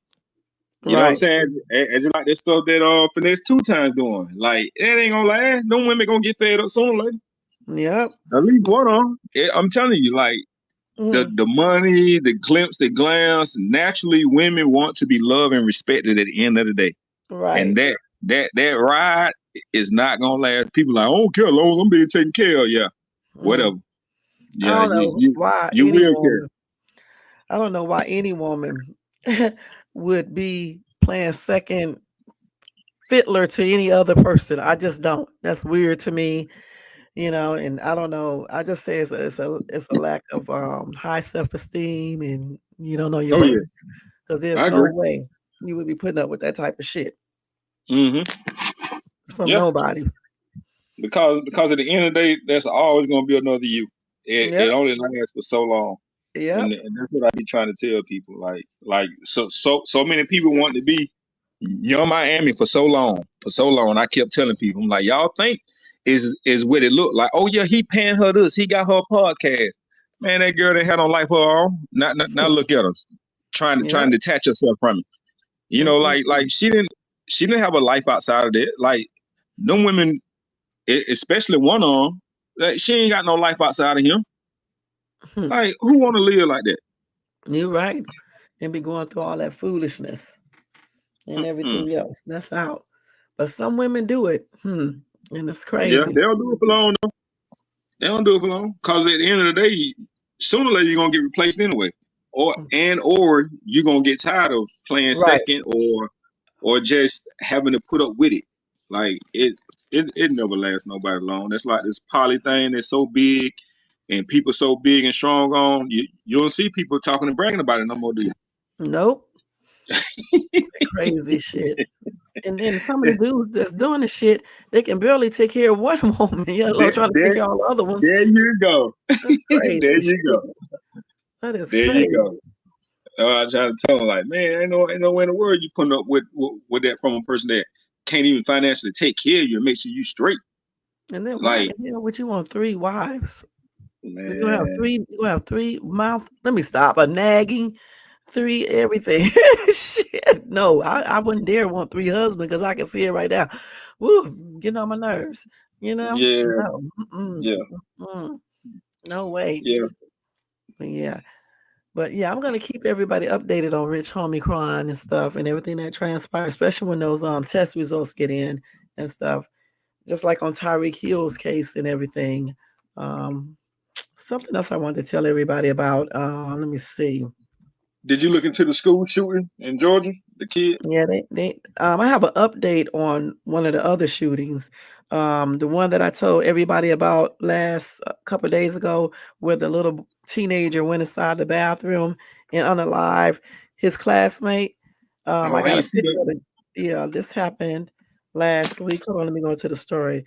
This happened last week. They had down here in South Carolina. They had found the list of schools that's supposed to have to be. You know what I'm saying? Mm. And I'm like, so that they was all on Facebook, like, don't go to school this day, don't send your kids to school this day. It's like, man, this stuff is serious. I know. That's why I couldn't have my child in a regular school. This is the little boy who did the shooting the day after Colton. What is his name? The one that happened over there in the little boy, the one I was talking about. Colt.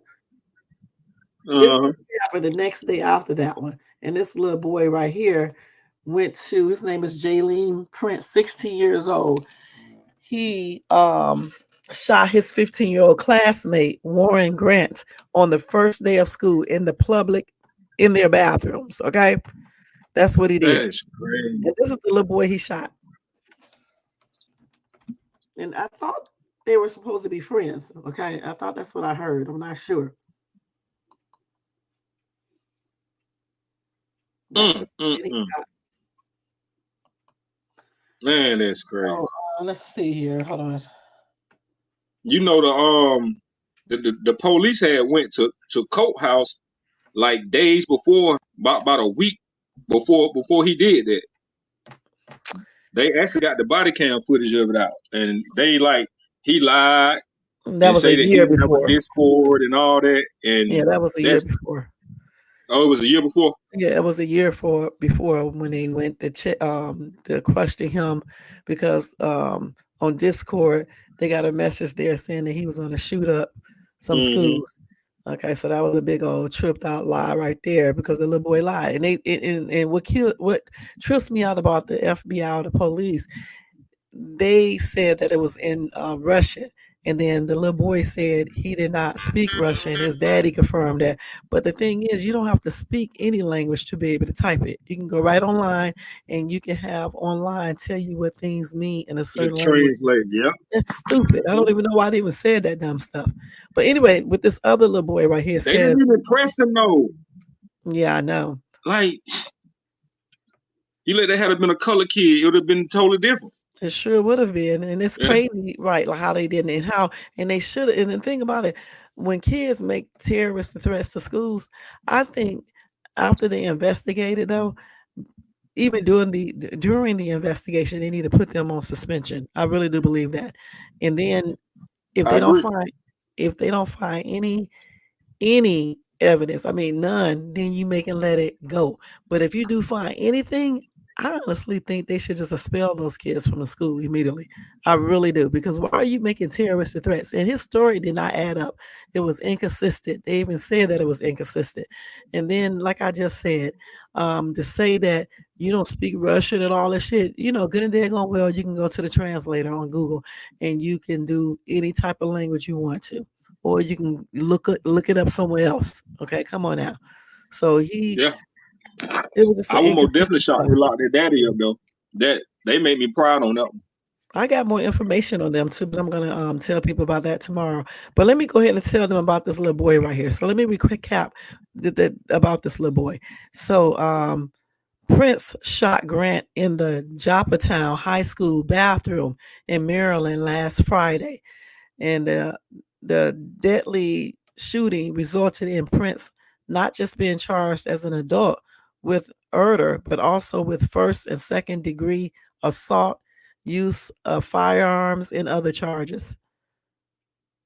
And they also found ammunition under Prince's bed, along with photos of the teen with a firearm, leading a judge to order the child to be held without bail.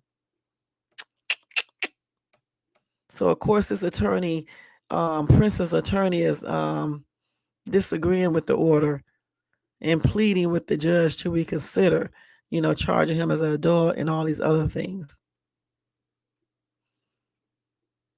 He most definitely need to be charged as an adult. So they said, according to court documents, several witnesses in the bathroom saw Prince and Grant engaged in an altercation. Witnesses who were inside the bathroom at the time of the shooting explained that both Grant and Prince engaged in an argument at which time Prince reached into his backpack and fired one shot from a handgun, striking Grant. Damn. Mm, mm, mm. Uh, Now, why people don't want was to believe it. They're why? video games, man. Yeah, but also parents need to be parents and do Yeah, what they need to do with their kids because kids first role models and things like that is the parents. I They're agree. the mom and the dad. So as parents, we need to make sure that we are staying on top of our kids. Putting them on punishments and things when they do things, and just Checking them book bags, checking them yeah, rooms, checking them doing phones. all of that. I agree. I agree. And that somebody said that same little 15-year-old was inside of juvie for drugs and other shit. They I said he believe was it. bragging until the day came when the Bluebird pulled up at 4 a.m. to haul the next batch off to TDC.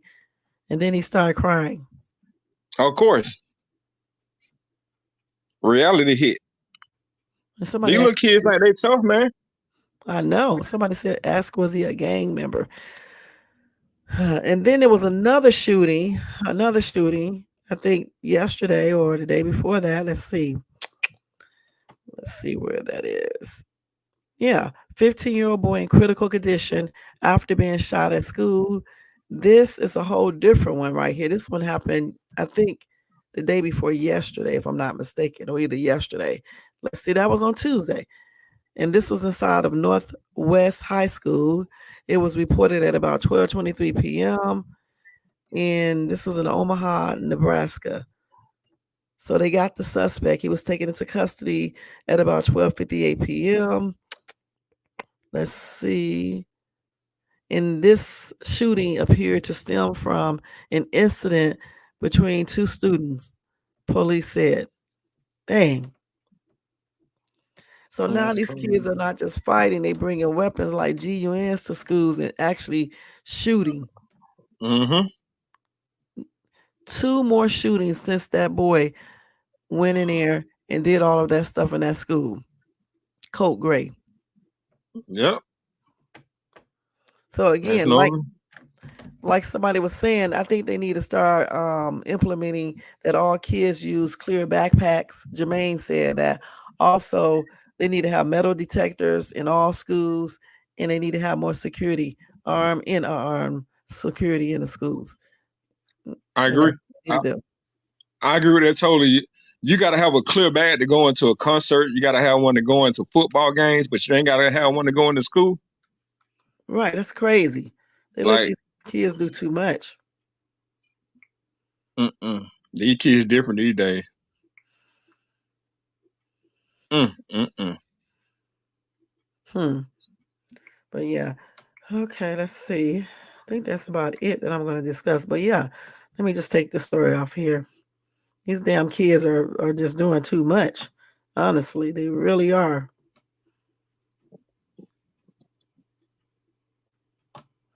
Let me take these stories off real quick. Okay. Yeah, so that's gonna be it for tonight, y'all. Because it's like 3 hours on here. I went over like an hour, but it's cool because we discussed some really important information. We got a chance to listen to the audio.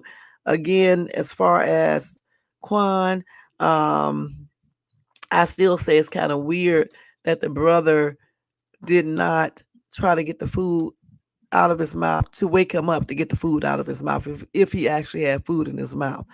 And as far as the girlfriend coming downstairs, still him laying on the couch asleep, people handle stuff differently. I know I would have went over there and shook him and said, "Babe, wake up, get in the bed," and went from there. Certainly after seeing him still laying in the same position after I dropped the kids off to school, I definitely would have went over there, if not before then.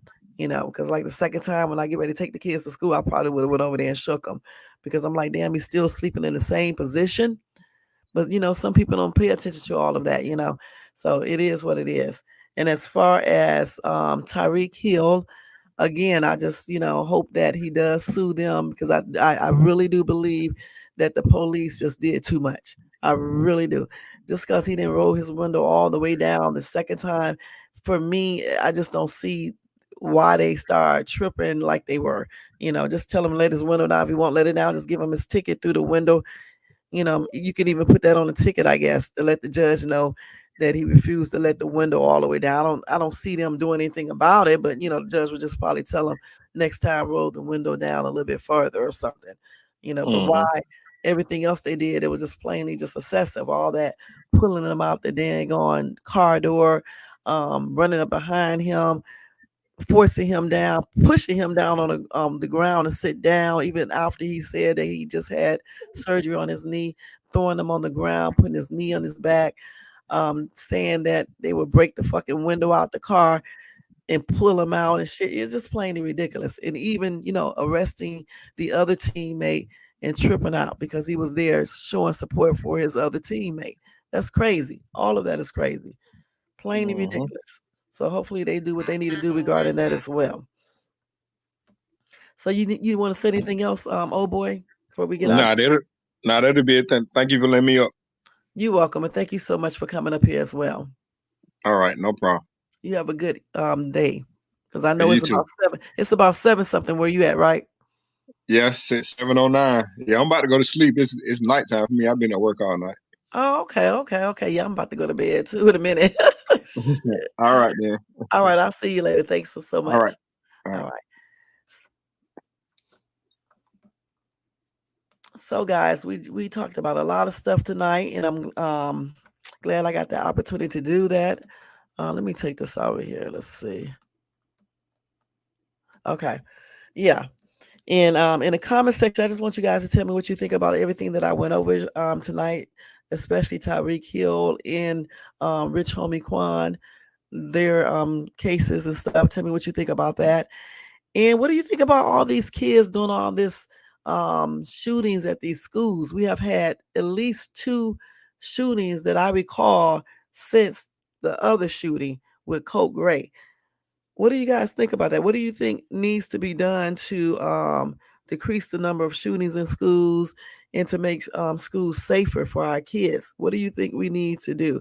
What do you think we need to do as parents? We don't send our kids to school to be unalived or hurt or anything like that. We send them to school to learn and make friends and things like that, and to basically have fun. So yeah. What do you think needs to happen in order to make sure kids are safe at school? And what do you think about the way the situation was handled with Rich Homie Quan? What do you think about that? And Tyreek Hill's case, what do you think about that? Do you think the cops used excessive force, or do you think they didn't do anything wrong? What do you think? Let me know. Let me go ahead and do roll call, y'all, and then we are getting ready to get out of here. I want to say thank you to John in the Bush for coming by showing support. Young Riz for being in here showing support. Let's see who else. Tony Bands, thank you so much for coming by showing support. Oh boy, thank you so much for coming by showing support and being up on the panel. Lightbot always doing his job. We got who else? Let's see. Most Hated Bronze, thank you so much for coming by, showing support, and giving your input. I read everything you said here, and I definitely agree with you about that story not adding up. And I definitely agree with this, and I definitely agree with this. I definitely do. And I think that's it. Thank you to everybody in the bushes and everybody who watches this in a replay. I appreciate each and every one of you guys. Don't forget, guys, if you enjoyed this content tonight, this 3-hour long content, you can thumbs up this video, which means like. You can also subscribe to the channel if you're not subscribed, and hit that bell notification so you can be notified of any upcoming videos. Share this video and leave a comment below, y'all. Also, if you want to show additional support to the channel, you can do that by doing the Cash App to $ShadesTube, wherever that is. Let's see. Here it is right here. All donations are used to better this channel. All right. So let's go ahead and take this down. And we are going to put this up here. All right. And I'll see you guys later on today. I'm not going to do a live before I go to work, but I'll do one tonight, but it won't be as late as this one. Okay. I'll come back from work a little bit earlier. So I'll see you guys somewhere around 8ish or 9 o'clock Pacific Standard Time. Okay. So I think that's it, y'all. Y'all have a good morning if it's morning time where you're at. And if it's night, have a good night. Get you some sleep. And I'll see you guys in my next video. Y'all have a good Wednesday, and I'll see you later on. Thank you for checking me out. Let's go ahead and do this. Let's end this live, y'all. Let's end it. Let's play this little thing right here that DJ Q made for me. Thank you, DJ Q. Thank you so much. All right, y'all. See y'all later on.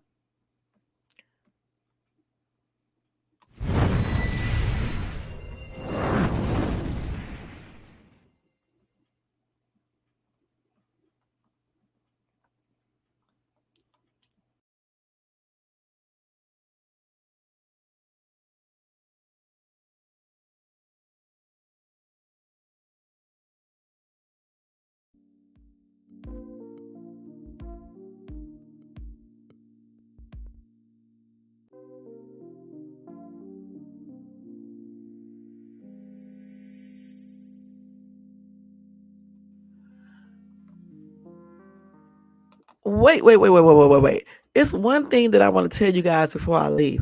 Listen, when y'all be out in parking lots, going shopping or whatever, and you leave your kids in the car, even older kids, because my kids are older, make sure you be watching them. Yesterday, I forgot to tell you guys this yesterday. Yesterday, I was at I went to Baskin Robbins and left my two daughters in the car. And my daughter, one is like 20, the other one is 24, right? I come back outside, get in the car. My daughter tells me it was this dude parked right next to me, right? He was in the car staring at them, jacking off in his car. And I told my daughters, next time some pervert do this, call the police. Okay? Call the police immediately. Because he sat there for the longest, because I was in that Baskin Robbins for at least 15 minutes. So he sat there all that time, staring at them and jacking off, doing the most. That's what he was doing. So I let them know next time to call the police, and if you can get the person's license plate number, because these type of men need to be stopped. That's on everything. Why are you sitting in the parking lot doing this type of freaky stuff by my car at my daughter's? That's weird. That's very strange. So if you got kids, certainly younger ones, definitely make sure you be watching them, because it's some very perverted ass people out here. And this dude was not old. I'm gonna tell y'all that right now. White dude around in his 20s. All right, in his 20s, sitting there in the car, parked next to my car. He waited until I was in that store, and he parked over there by my car and started looking at my daughters jacking off. And then when I came out of Baskin Robbins, I was walking back to the car, he immediately took off, pulled something down so you can see his face, and took off. He went the other way so they couldn't get his license plate number. And so, like I told them, in the future, make sure you call the police and try to jot down some information, because like something similar, not like that, but something weird happened to my daughter before we moved from my apartment. They was at the store, and another pervert, had to be around in his 50s or early 50s or somewhere around that age. He pulls up to my daughter and say, "Hi, how are you doing?" Blase, blase. Then he asked her, "Do she attend the high school, not too far from them?" My daughter said, "No." He asked my daughter, "How old are you?" She said, 20. He was like, "Oh, okay." And then he left, because you know why? Because when he found out that she wasn't under, high school, like 16, 15, 17, 20 was too old. He wanted an underage girl. That's why he asked her, did she go to the high school across the street? And I was like, y'all should have got his license plate number and reported him to the police because he's a, you know what, a PEDO. Why are you riding by a high school questioning girls? You thought my daughter was underage. You run up to her and ask her weird questions, you know, like showing that you're interested. But when she said her actual age, then you was like, oh, okay. So when you teach your kids when men do this, even women, you know, to the little boys, get these people information like their car license plate numbers and call the police too, because they shouldn't be walking around here at schools, you know, trying to pick up underage girls. That's plain ridiculous. Or sitting in the car jacking off. Who does this? Just very strange. So make sure y'all watch y'all kids, you know, watch yourself too, because I told y'all what happened to me back in 2021, I believe, where the dude followed me to the lake and tried to kidnap some damn body and stuff. So make sure you guys watch your kids, you know, no matter what their ages are, your daughters, your sons, everything, because you got some strange ass people out here. And some of these people, you know, do weird shit and then it escalates to even more weirder stuff. Okay, so I forgot to tell you guys about this yesterday, so I just remembered today.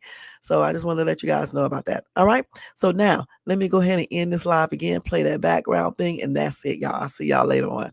All right, peace out, and thank you guys so much.